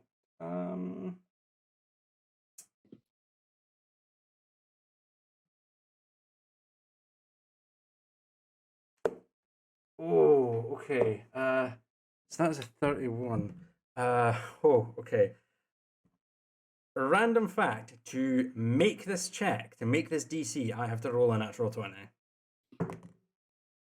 I did not. I was so close. I rolled a 14, which is one side away from the 20. But no. So yeah, you slowly push open the door. He's kind of he's looking away, looking at crossing several books and like glancing every so often over to a dragon chess set which still has some pieces set up on it, and he just kind of sighs and looks kind of bored actually as you step in. There's a little creaking sound as he kind of snaps over to the door, and like you've stepped into the shadows, and he just looks at the door like and then goes back to his books, and you I'm gonna slowly can I approach him. like appear at the other side of whichever way he's turned. Yeah, no. So as he snaps over and he looks over to his right towards the door, and as you maneuver yourself into position, kind of glances down and then just looks to his left and sees you there, just like, how did you? I've been practicing a few things. He just constantly glances from you back to the door, back to you, back to the door. I am a dragon. How did you?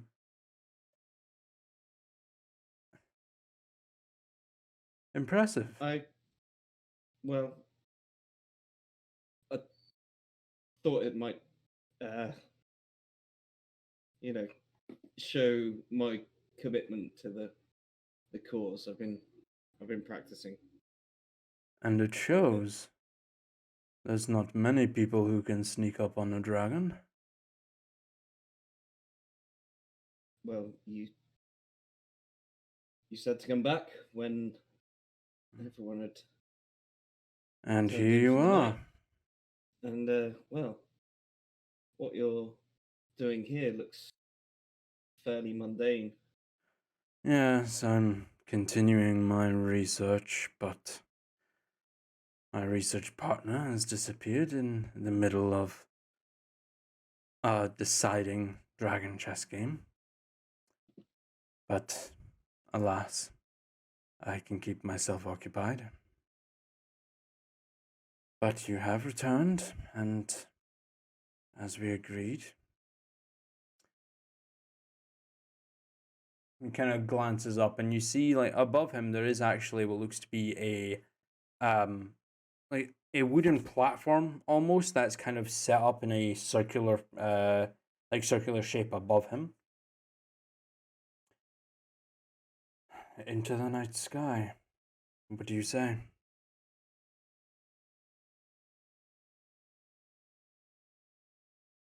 I've been thinking about this for a long time. I asked Clara, I hope I wasn't out of place, but given that I don't have Before the you arcane even knowledge show to- him, there's just a very low grumble come from his chest, and he just. Why does that not surprise me? Go right ahead. without the arcane ability to stop myself falling from that height, I I'd understand. take a few safety precautions, and I'll, if he'll allow me, begin to Yep. harness You- the thing onto him. Actually, what he does, instead of you like kind of placing it on him, you place it on his back, but what he then does is he actually almost sits upright and grabs onto the straps, works them over his chest, and actually fits the saddle to his body himself and buckles it in place. The saddle is placed just on his back, like just behind the where the bridge of his wings connect. So you would be able to actually, sorry, no, just ahead of it. Sort of between his shoulder blades. Yeah, like basically, like just between your shoulder blades, just in front, sorry, of where the bridge of his wings are, because behind it would be very uncomfortable. But he does he then like goes down onto all fours and kind of like just wriggles around uncomfortably for a few moments, and it's going to take a while to get used to this, but until you're able to trust in my capabilities as I am you, it will be needed. I'm going to stand just for a moment directly in front of his face, and Mhm. as he's kind of sort of crouched down, just going to look directly into his eyes. I'm not going to say anything, Mhm. but just I'm going to nod, close my eyes slowly, and it has to be done. I'm just going to put my hand out, just put it on his nose. You just close your eyes and you put your marked hand out onto his snout, and just as you're closing your eyes, you see he mimics the movement. He does close his own eyes and kind of leans forward into your hand as you place your hand onto his snout. There's a very cold to the touch, but it's a very warm sensation that flows from the tips of your fingers all the way down to your arm and then envelops your core. Feels very powerful. Before, after a few moments, you do let go.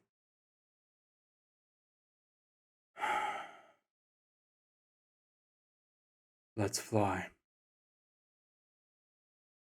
Nod, don't say a word, get on his back. Yep.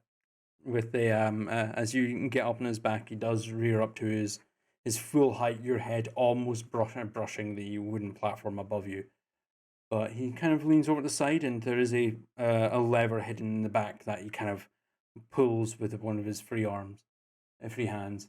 The platform does kind of slide and grumble open as it envelops into the rock. As you glance up, there is just a pathway up through the mountain that leads to the open night sky.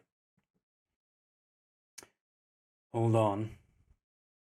And instead of taking flight, he actually rears up onto his back and begins to climb out. You notice that as you're looking around, the hole isn't big enough for him to fly out of. So he climbs his way out. It takes about 5 minutes to get all the way up to the top before A bat trying to find its perch. Yeah, basically. And he gets up to the top and like fully extends his wings and is a full form He is basically the equivalent of an adult dragon at this present moment in time. So he is pretty big. Kind of glances over, like crooks his neck over and can see you out the corner of his eye. Says, "Do you trust me?" Lock my feet down, as make sure they're locked into the thing. Get myself a good grip. As much as I trust anyone. Then enjoy this. And he takes off into the cold night sky, initially diving down, getting speed before you can actually see how the machinations of his wings, how they actually work, and how he maneuvers through the air. Kind of like the flaps on a plane, which are used to kind of keep like airplanes airborne while going at slow speeds and such. How his wings actually, like, they're not, the joints aren't like locked in place, kind of like how our knee joints are kind of locked, so we can't bend our knees too like forward, essentially. Like, you can do that to a degree, but you can't fully like underbend your knee to the point where it would shatter. Seen someone do it though; it's pretty grim. Yeah, it is really grim. Don't look that up, people. Really, it's not a pretty sight. But it kind of works like a kind of like a bearing. The socket and the joints of the wings actually have full movement, so he can actually like his wings can bend both like down and up, which he uses to bend down and essentially scoop up the air, which allows him to gain gain elevation, bend them up if he wants to, like, alter the airflow to flow down. You fly for probably the best part of 2 hours. You get used to the biting cold of high altitude, the rushing speeds at low altitude. He does kind of slow down to the point where you can draw your bow and knock arrows and let loose some arrows at target. You're not able to hit a thing that you're actually aiming at. This is your first time, so I'm not even going to have you roll for anything. Even on natural 20s, I would rule this that you can't hit a thing.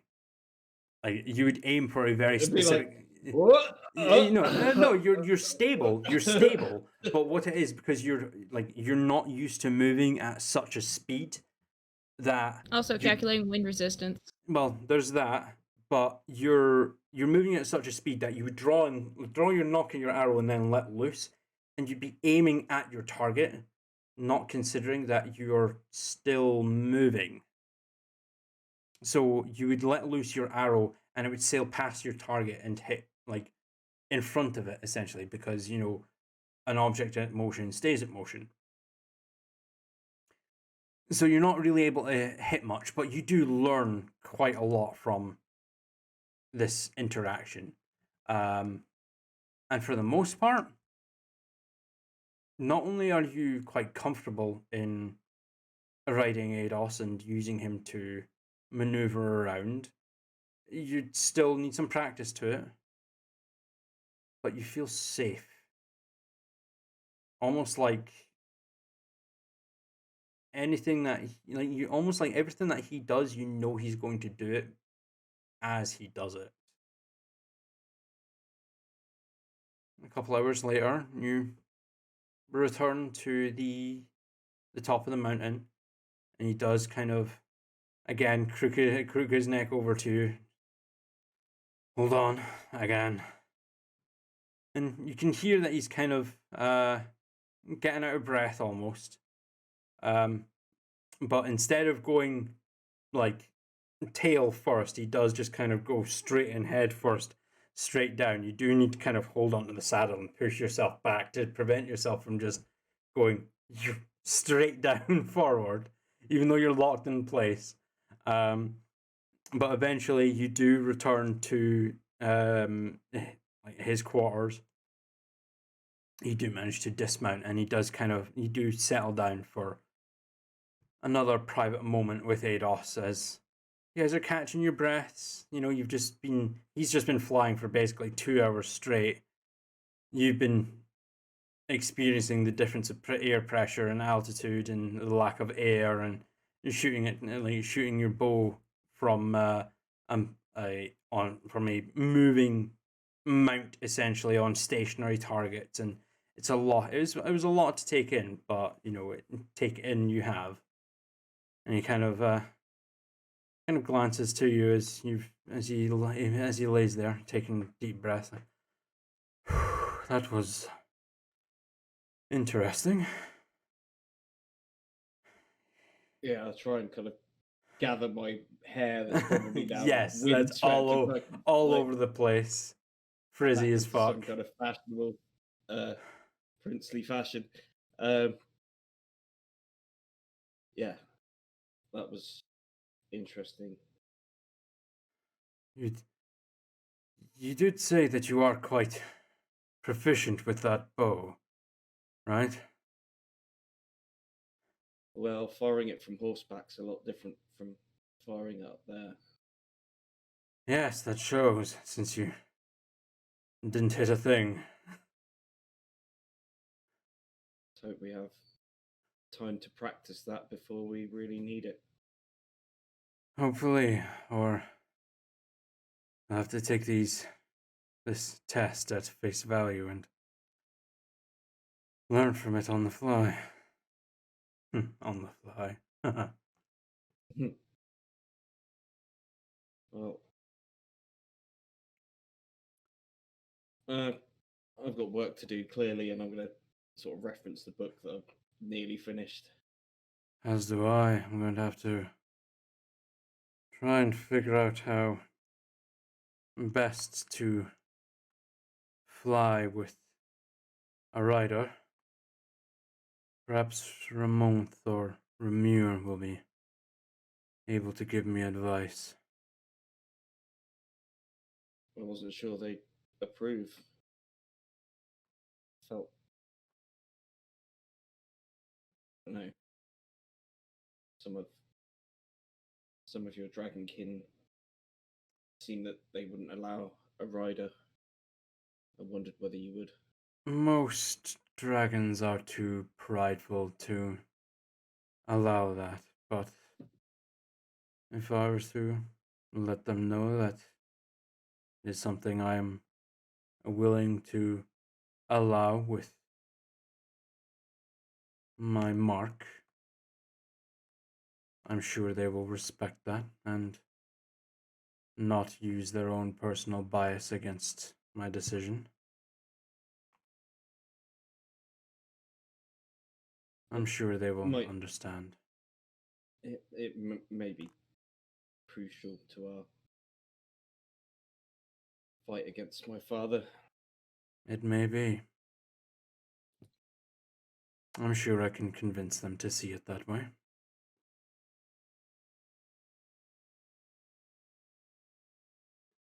Leave the harness with you. If you need anything changed, you need anything to make it more comfortable or more suitable for you, then speak to Clara. We have to leave for Tal'Dorei first thing in the morning, so I'm not sure if I'll have a chance to see you again. So soon, Well, I understand why, but it is unfortunate that we can't spend some more time training together. It is.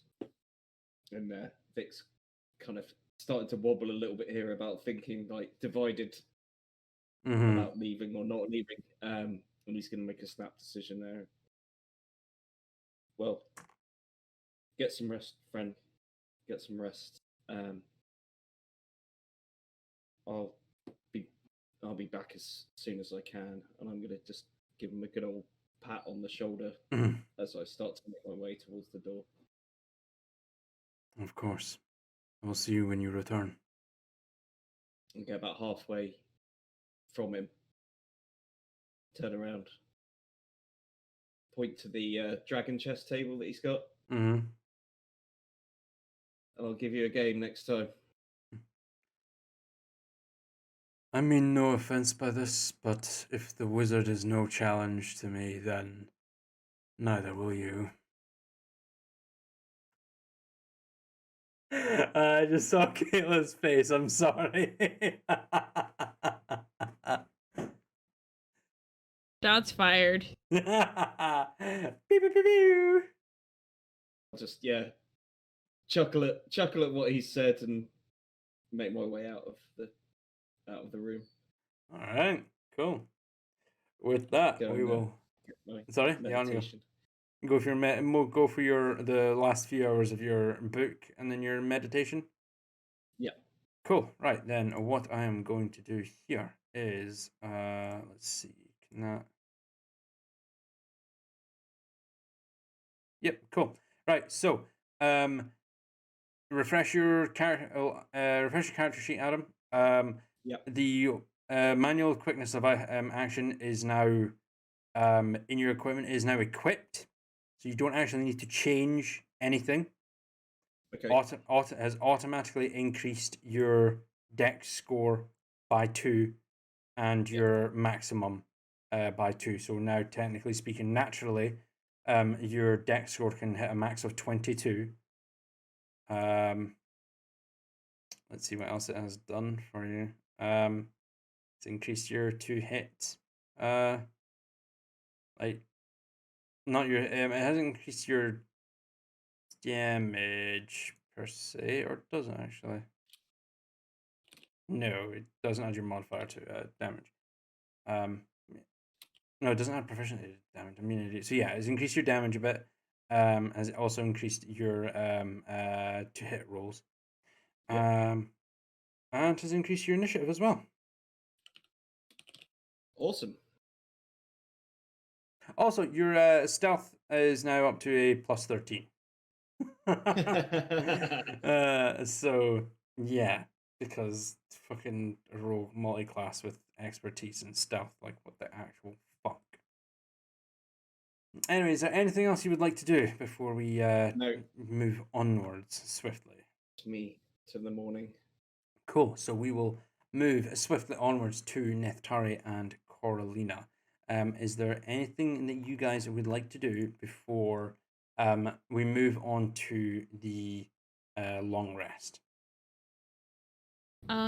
Just a shower, and probably you'll sleep in the mansion tonight since it's the last night, and I get a long rest anyway, so might as well use it. Okay, so you guys are going to stay the night in the magnificent mansion and use the showers in the magnificent mansion as well, I'm assuming. Oh yeah. Oh yeah. Neftari, are you going with? Sure. Yep. All right, and is there anything you guys want to do before we call the long rest? If he kicks off, I want to know if Neftari's going to make a sex dungeon just for the fun of it. No, he'll make a magnificent palatial bedroom with a 4-poster bed and really luxurious and with lots Mirrors of on the large ceilings. pillows, mirrors everywhere. is there a mirror on the candles. ceiling? Yes, there's a mirror on the ceiling. Flowers and flower petals all over the place with candles, scented and unscented, incense. You know, all the shit to make it really flashy, I guess. That's cool. Flashy. It's what Neftari thinks looks good and cool. yeah. Yeah. I'm Yeah, just they'll- imagining what also everyone's different guilty call it. interpretation would be. And am I going to have to do a fade to black here, Neftari? Is that what you have in mind? Marble bathroom and And Don't forget, you've got ethereal serpents that can just play music if you like. fetch bacon. and they Sex watch. music. And they will watch. They will watch and they will applaud when you're done. Yes, well done. Yes, that was Golf clap. Very good. so am I fading to black here, you two, or not? Like I said, if he kicks off, So the decision's on you, Neftari. Am I fading to black here or not? I guess what do I don't understand what you mean. Are you going to fuck Coralina?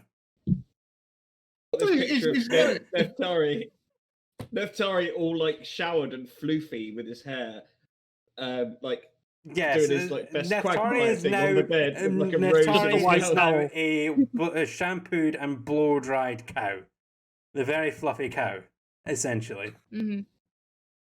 cow. Basic, not you're not figuratively, Not you know, literally, not yet. not literally. Yeah, you've not well shaped yet. Just a white towel on. Walks into the walks into the bedroom. Haha. Oh no, I dropped my towel. Yeah, I guess the tower will be romantic. All right, cool. Both of you go ahead and roll me performance checks. Alright. Demonetized. So if you both get 20s, we're getting demonetized. Absolutely not. Yeah, no. That's a 5 and an 18. Yeah. You know what? Yeah, Coralina, you starfish.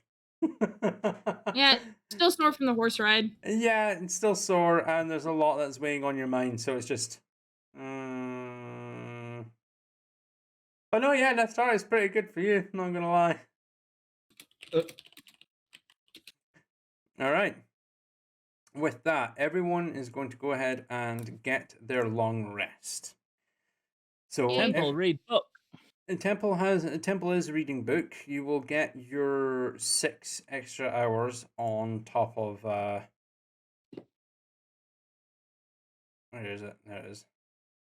You've been keeping track of it, yeah? Yes. What are you at just now? 27 before this rest. 27 before the rest. All right, cool. All right, cool. Now, Coralina. Mm-hmm. As we go through the long rest, is after your night of passion with Neftari, you finally manage to go to sleep. You almost come to consciousness. It feels like you're awake, and as you kind of glance around, there's nothing but darkness. Panic begins to Okay. set before a soft glow starts to form about 15 feet away from you, just in front of you. And as you kind of look around, a figure starts to form. Kind of hunched down or sat, you can't really quite tell at the moment. It still seems to be kind of fading in. Mm-hmm. You move around, more details begin to take shape. Pale blue skin. Very similar looking hair to what you have. And eventually, as you kind of maneuver your way around to the front, you can see what looks to be yourself just before you. As you look over, you do see you have a bundle of cloth in your arms. You are kind of rocking your arms side to side, and as you get a closer look, you are holding a child. Oh no.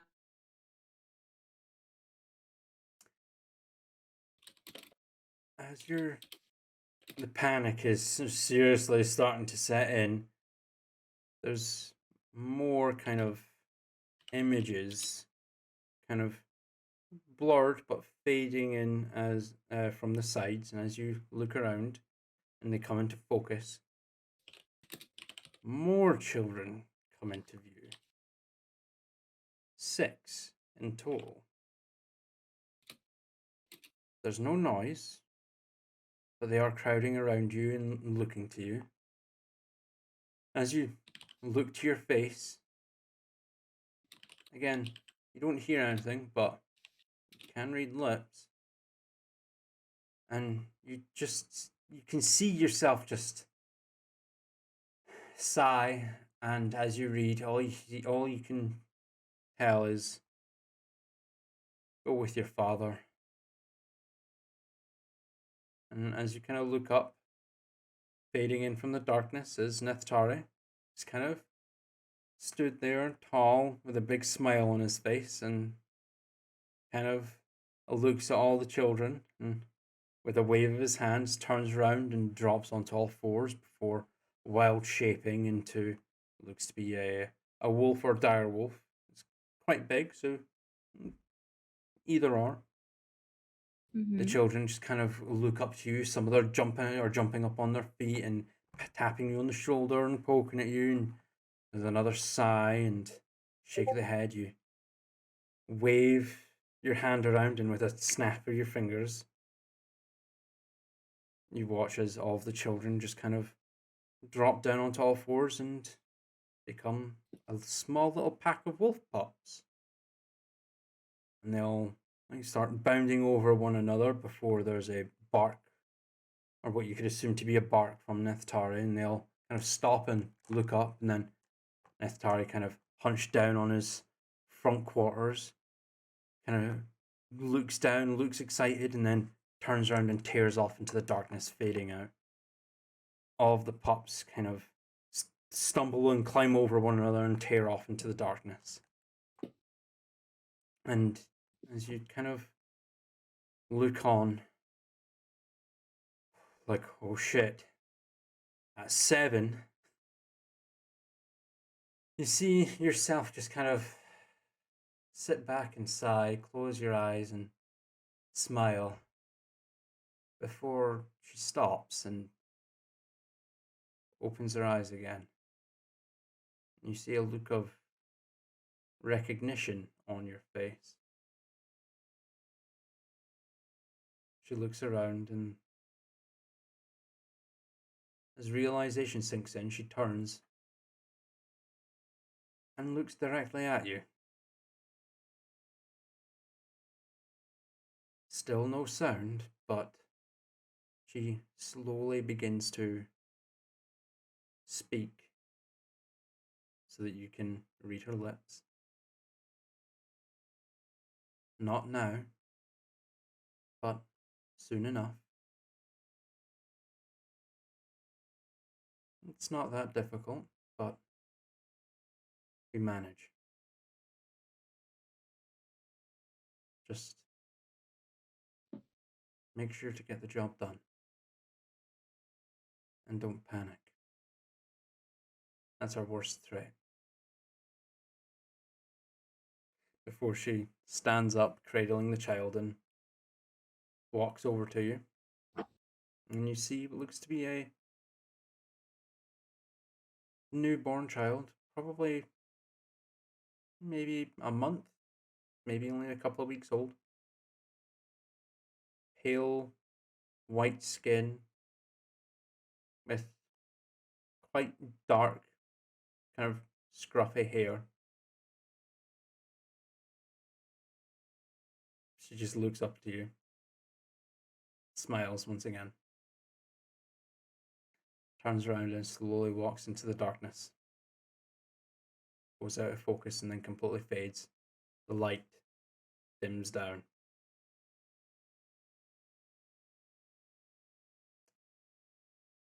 And then sunlight hits you the next morning as as you finish your long rest, as the gentle light of the fresh morning sky. Well, actually, no, not for you, because you're in the Magnificent Mansion. But for everyone else, for Victorious and Temple, the early morning sky and the gentle morning light hits your faces as you finish your long rest. Is there anything anyone would like to do now, or we close up the session soon? No, but I have made a rearrangement of prepared spells in case I need to tell you that. No, you don't need to worry about that. You can always change your prepared spells on a long rest as you see fit. That's purely up to you. I have no control over that. Just make sure to go through your like apply your long rest and everything like that, so you get all your spell slots and stuff back. Neftari would like to ask someone cleverer than him, which could mean practically anyone, whether if they teleport to Tal'Dorei from here, would it be a different time in Tal'Dorei? Time of day? Are we likely to show up at midnight or something, or? Actually, from 2 days travel to the airship. Let me see here, Neftari. 11. No. So you're with intelligence score 13. You know, you're not stupid. You're not like you're street smart more than book smart, but even the basic concept of time zones is is you are aware of that. It wouldn't be close to midnight, but from early morning, you're probably if you were to go at 8 o'clock in the morning, it would probably be about 5 o'clock in the morning if you were to go back. Probably gain about 3 hours. Huh. That would be a handier time to turn up than 8 o'clock in the morning. Be fewer people around, wouldn't there? Okay, then knowing that, he's going to push to get off as early as possible so they can try and get there while it's. All right, cool. So you're getting up and heading out of the magnificent mansion and going to regroup with everyone else, or what's up? Yeah, I assume so. All right, cool. Coralina, what would you like to do? Get up, get dressed. Now, Head the mansion. As you say, you get up. I will point this out. Most dreams, as you're well aware, with your brother being like a divination wizard, most dreams typically only like stay in the recesses of your mind for about 10 minutes or so, 10, 15 minutes. Then after that, it's almost physically impossible to recall them unless you're able to distinctly remember a specific detail of the dream. But that dream that you had last night, even after getting up, getting yourself ready, packing all your stuff, leaving the mansion, still there and like vividly in your head. You can assume that what you saw was from the effects of the potion that Jakar gave you. Right. So getting up, getting dressed, getting out of the mansion. Neftari, I'd like to cash in my second favor. Sure. Please don't eat any dragon testicles.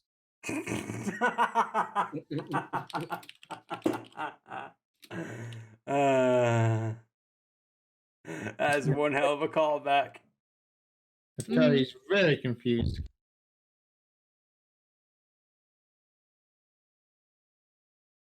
Dragon testicles? Yeah. Well, why not? Are they good or something?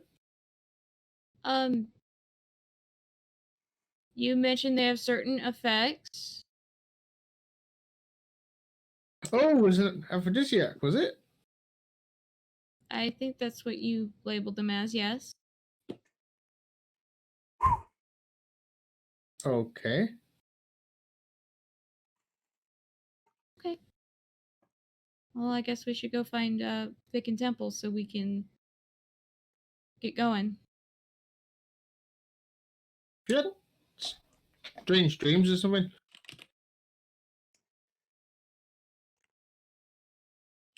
Yes. Okay.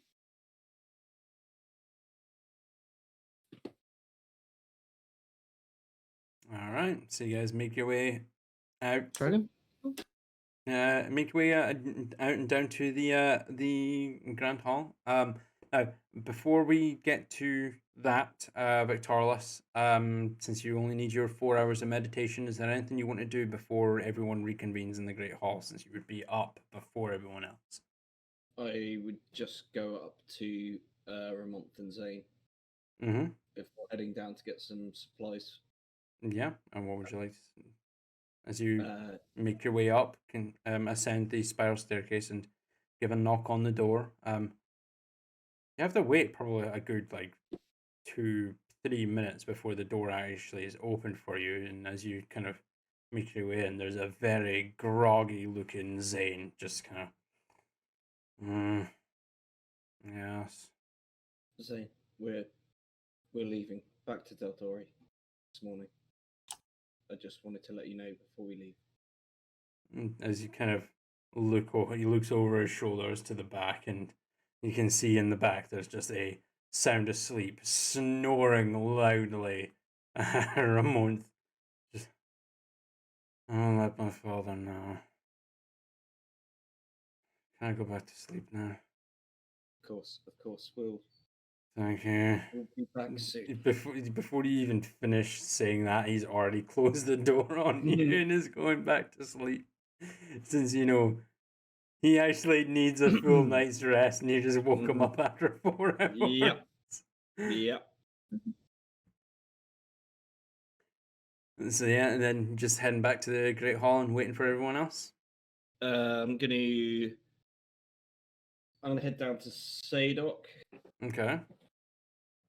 I'll knock on the door. This could go badly. No response. Is the door locked? You try it, and yes, it is.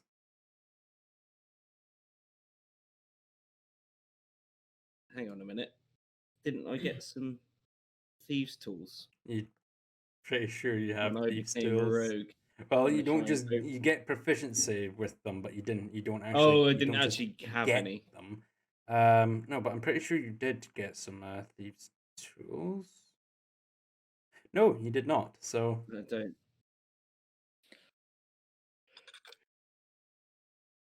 Damn it!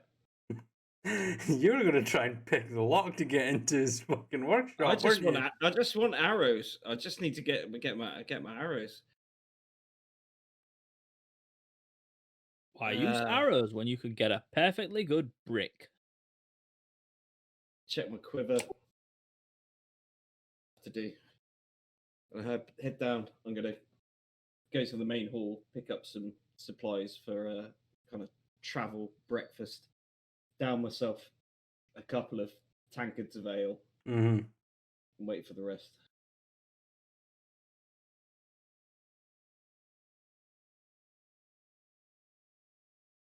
All right, cool. And Temple, is there anything you would like to do in the 2 hours, like after that, since you do need the 6 hours instead of 4? No, I suppose I'd just keep reading until something prompts me to need to do something. All right, cool. Well, you again can deduct the add the 6 hours to the total, and we'll say it's about now that everyone reconvenes into the Great Hall, which is kind of lively at this time in the mornings. That all the like everyone that is resident within the keep that can be in the Great Hall is there getting their breakfast. You do all reconvene and ready, like after a hearty breakfast and a decent night's rest for most people, anyway. You are free to do with your morning as you see fit. What would you guys like to do? Well, do we get most of everything gathered, or is there anything else we need to do before I chalk up the circle? Unless anyone's got any collections, commissions, have you? I can get my cloak from Clara. I mean, I don't know if it'll do much. I don't know. She said she'd do something. Well, I may help with the disguise when we get back to Whitestone. Okay. Then I guess I'll go up to go see Claire and collect my cloak. We could just see if Sedok has any demon slaying thingies lying around. Well, ask him while you're get in your cloak.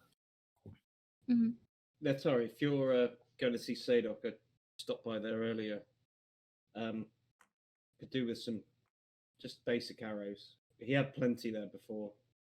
It's just his door was locked and have the tools to bypass it. Yep, where's Temple? He has the tools to bypass it. Not that kind of bypassing.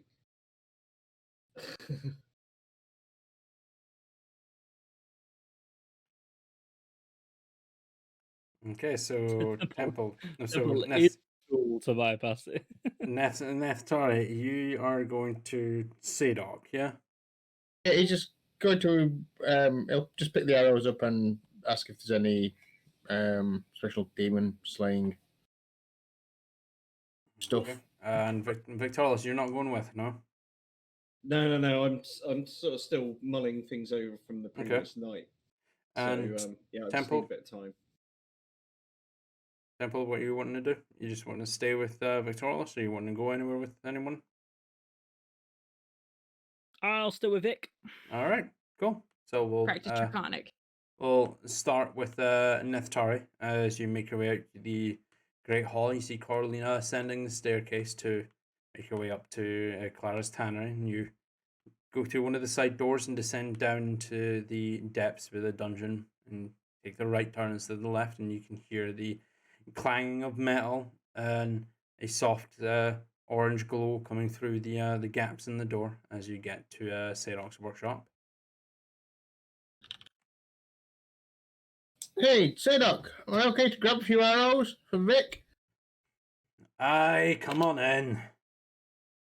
Yeah, we're heading out to kill a demon. I don't suppose you got anything that specifically for demons? It's like you hear the clanging stop. There's a couple of like thumping footsteps as he kind of walks over and like wrenches the door open and looks up to you like kind of angrily, since you know you've just been shouting through the door at him instead of opening the door and going inside. Okay. I assume the door is ajar. No, I told you it was just the gaps in Right. the door. It's not like, even if it is ajar, like you can still open the door. Okay, well, yeah, I assume he would just open the door automatically and sort of poke his head around and yell. That's what you say. You didn't say you were going in. Okay, well, he's gone in now. Aye, but you can't. He looks up to you. Arrows are over there, and demon hunting things. Like what? Like long sword, short sword. What? I don't know. I've never. Well, I just wondered if there's anything that was specifically recommended. I don't know. I just thought I'd ask. How do you kill a demon? Just stabby. For the most part, it's just slice, stab. But I mean, I'm not really aware of anything that does anything special to demons. I'd be more along the lines of Jakka's work, really. But you know, A demon got him. Yeah. Wait, what? A demon got Well, him? No, not really. I mean, maybe. Something got him. We're going to kill a demon anyway that's connected to the creatures that did attack him. So. Aye, well, make sure its death is drawn out and it make sure it suffers. If I can put in my friend through something like that. I'll just grab the arrows then. Aye, yeah. And kind of walks over to the side and grabs a couple of bundles and like just kind of passes them off to you. Make sure that Victoria puts them to good use, aye? Oh, yeah, he only misses about half the time. Only. You know, tell him this. He can recover the arrows that he's fired. You know, they don't just disappear.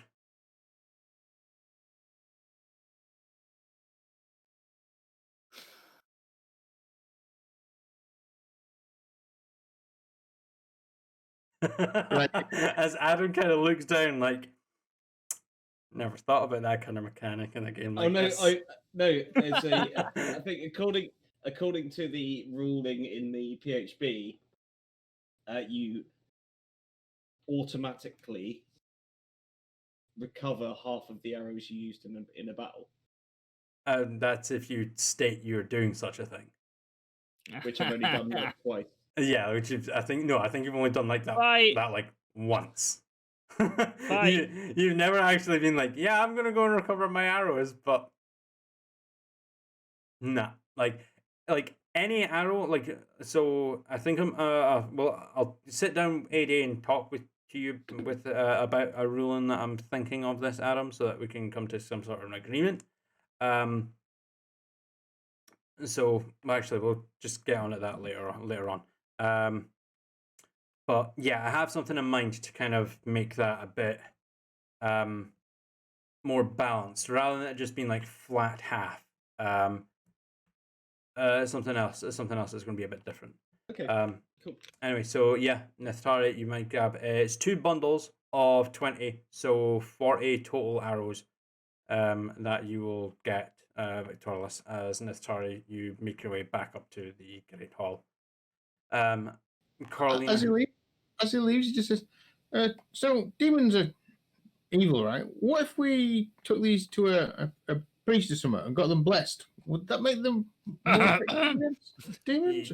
You could, well, not bless them, but you could probably douse them in holy water or something like that, and that'd probably be a bit more potent against them. Be real cool if we knew someone who could do that. Yeah, I mean, it's not like we have a paladin in the party who can definitely bless some holy water. I mean, what?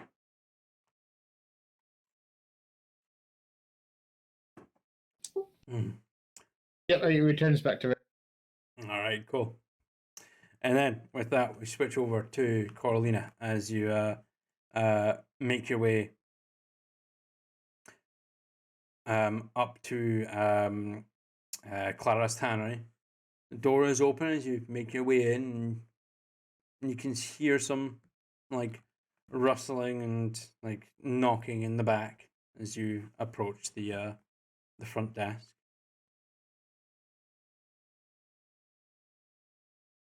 Hello? Yes, one moment. Eventually, the noise stops and she kind of walks out through the back through the this kind of bead curtain, and is like, "Ah, Corlina, darling, it's good to see you again. The cloak. I will be just one moment. I have something here that you will like. I think, maybe." Okay. She goes into the back, and then like she's gone for about a minute before she comes out, and she's got her hands behind her back. Like, now turn around, please. Okay. Turn around, and you feel like a sudden weight on your shoulders, and you see her hands come around your front and start to tie off the cloak in front of you, and like in a very not like super complicated tight knot, but enough to secure the cloak in place, and then she properly drapes it over your shoulders. Yeah, how does that feel? Does that feel comfortable? Yeah, it kind of does. It's a little bit more than what I'm used to, but yeah. As when you're not wearing something like this, it can be a bit difficult to acclimatize to. But anyway, come take a look. I think you will love it. It's absolutely fabulous. Okay. And she escorts It's you like to a baby. It's got like a baby harness attached to it. No, it doesn't. It doesn't have a baby harness attached to it at the front. That's metagaming there, Adam. Yeah. Anyway, it's fine. Anyway, as you get over to the front, it is what looks to be a midnight blue, like a deeper shade, like a darker shade of navy, a midnight blue cloak that flows over your shoulders down to just before it touches the floor. As you kind of reach over and pull it over, you can see lots of different gems and sequins that have been adorned over the front, over the back of it, of course, in a sequential pattern. some larger ones in place in 3 distinct locations, with what looks to be a kind of snow white fabric that's been kind of phased in with it, so it's like a gradient to the color. So it goes from that deep midnight blue to like a sky blue and then white as it trails down to the bottom. Hmm. This is well, it's the best that I could do with what I had, I'm afraid, but I think it matches you perfectly. It has my own work with it, and Jakar was able to pitch in, thankfully, given his condition. But this is a modified cloak of protection. Normally, a cloak of protection only provides a +1 bonus to your armor class, but with this, we've managed to upgrade it to a +3. Oh, wow. Now, the item itself is technically not non-existent, so the voice in the sky will have to make it on D&D Beyond before you can apply it to your course. character sheet, as is with Victorious' displacement cloak, because he still hasn't done that yet. But anyway, enough of breaking the fourth wall. What do you think? I think it looks fabulous on you. It looks really pretty. Thank you. Well, you're quite welcome. If there's anything else that I can do for you, please let me know.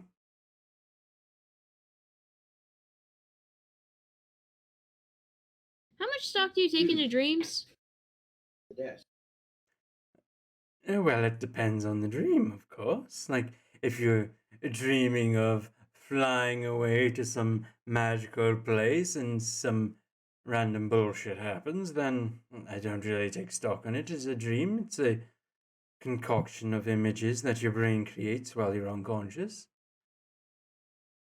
But if Okay, it's something meaningful and you believe what you dreamt has meaning, then I can take some stock in it. Okay. Well, I took your advice yesterday. I went to go see Jaka, and Hmm. apparently, according to potion-induced dream, not now. Oh. But soonish. Soon. Well, at least now you know that you aren't with child. So you don't need to Mm-hmm. panic in that regard. But No, I can panic later though. oh, darling.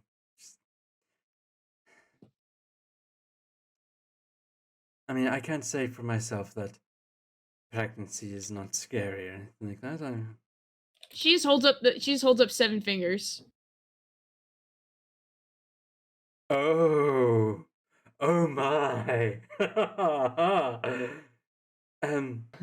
You didn't happen to find out if it was all at once, did you? Now, in the dream, Did because they all? you can recall it, the kids did seem to be varying in ages. There were some Mhm. that seemed to be like 7 or 8 years old, the eldest, down to like maybe 2, 3, and then you had the youngest like at a couple of weeks, maybe a month. So there was some variation in time, Cat. They look like stairs. They look like stair steps. Ah. Well, I'm afraid I'm not the one to ask for advice. Unfortunately for me, it's impossible for me. But if you ever want someone to talk to, anyway, I will do my best to help you. Okay. Cat, another Well, one. we're setting out today, so but thank you again. That is no problem. Right, I wish you and the best of luck. thank you. Stay safe. Don't go out where the zombies are. Sorry, I'm just seeing Uh, Adam with his fingers, and that's Sloopy, isn't it? That's sleepy. Yeah. mm, 2 cats. And then yeah, there's Gatsby getting head pets as well. mhm. But yeah, so I'll take my leave after that and All right, go back down to the Great Hall. make your way back down to the Great Hall, and you reconvene with everyone. Victorless, you are able to get your arrows from Neftari, and you all see Coralina rejoin you all now, officially a caped crusader with a cloak. Hmm. Same thing, really. The And the only cloaked thing that matters is crusader. the hood. Yeah, the cloaked crusaders. It doesn't have the same ring to it.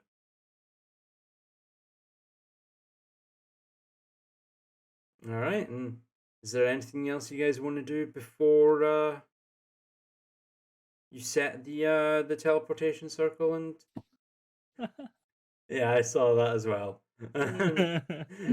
Make your way to Tal'Dorei. I assume so. Did you get my ping DM? No, let me check here. Yep. I don't know how subtle that can be. So let's be clear on this. We get to Whitestone. We try to use the ammunition as a bargaining chip. If we get caught, I think Well, we need to get there and get disguised. I mean, we've all got our cloaks. We could put our hoods up and pretend to, try to blend in as shadowy figures. As much Shall we as perhaps disguise ourselves before we enter the portal? Then, as soon as we teleport here, out of the town we go, because I'd quite frankly rather get to other place as soon as possible. Well, I can cast Pass Without Trace on us all, so or invisibility, do even that. if you want to be really. I can cast Pass Without Trace, Neftari. I feel your spells would be more useful. I used can elsewhere. disguise self just fine, but it only works on me. Let's take every precaution that we can. Okay. I'll be a guinea pig. So before we actually take the teleportation thing, I will cast Pass Without Trace on everybody. Okay. All right. I'll start. If you let my shenanigan play through, I'll walk away to set up the teleportation circle. And yeah,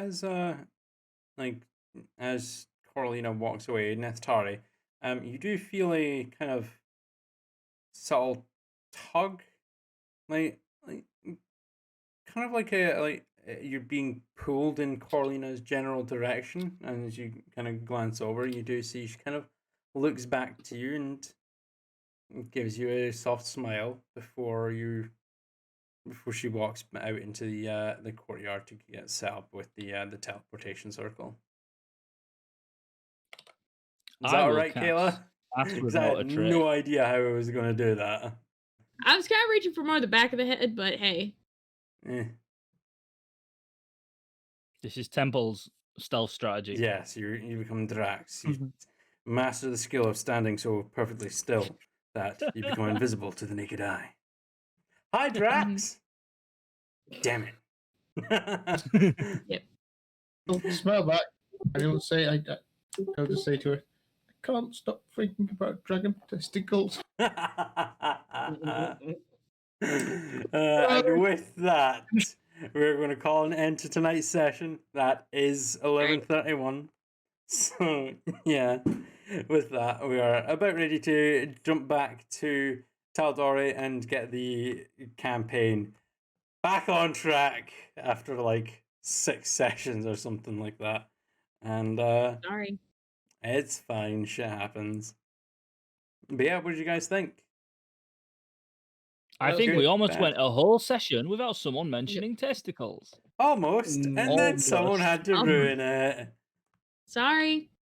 You tell him not to do anything. It's just nothing but he focuses on. Oh, good.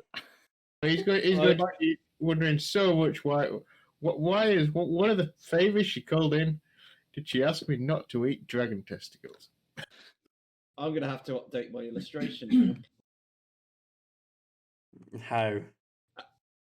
Well, it was an eyeball, but Oh, now it's going to be a dragon testicle. dragon But ball bag. he's not actually. Well, I mean, dragons don't have scrotums, so it'd be a bit difficult to do that. But you know, he's not ate a dragon testicle yet, so you can't really do that. He's ate plenty of eyeballs. I'll leave it as an eyeball then. Yep.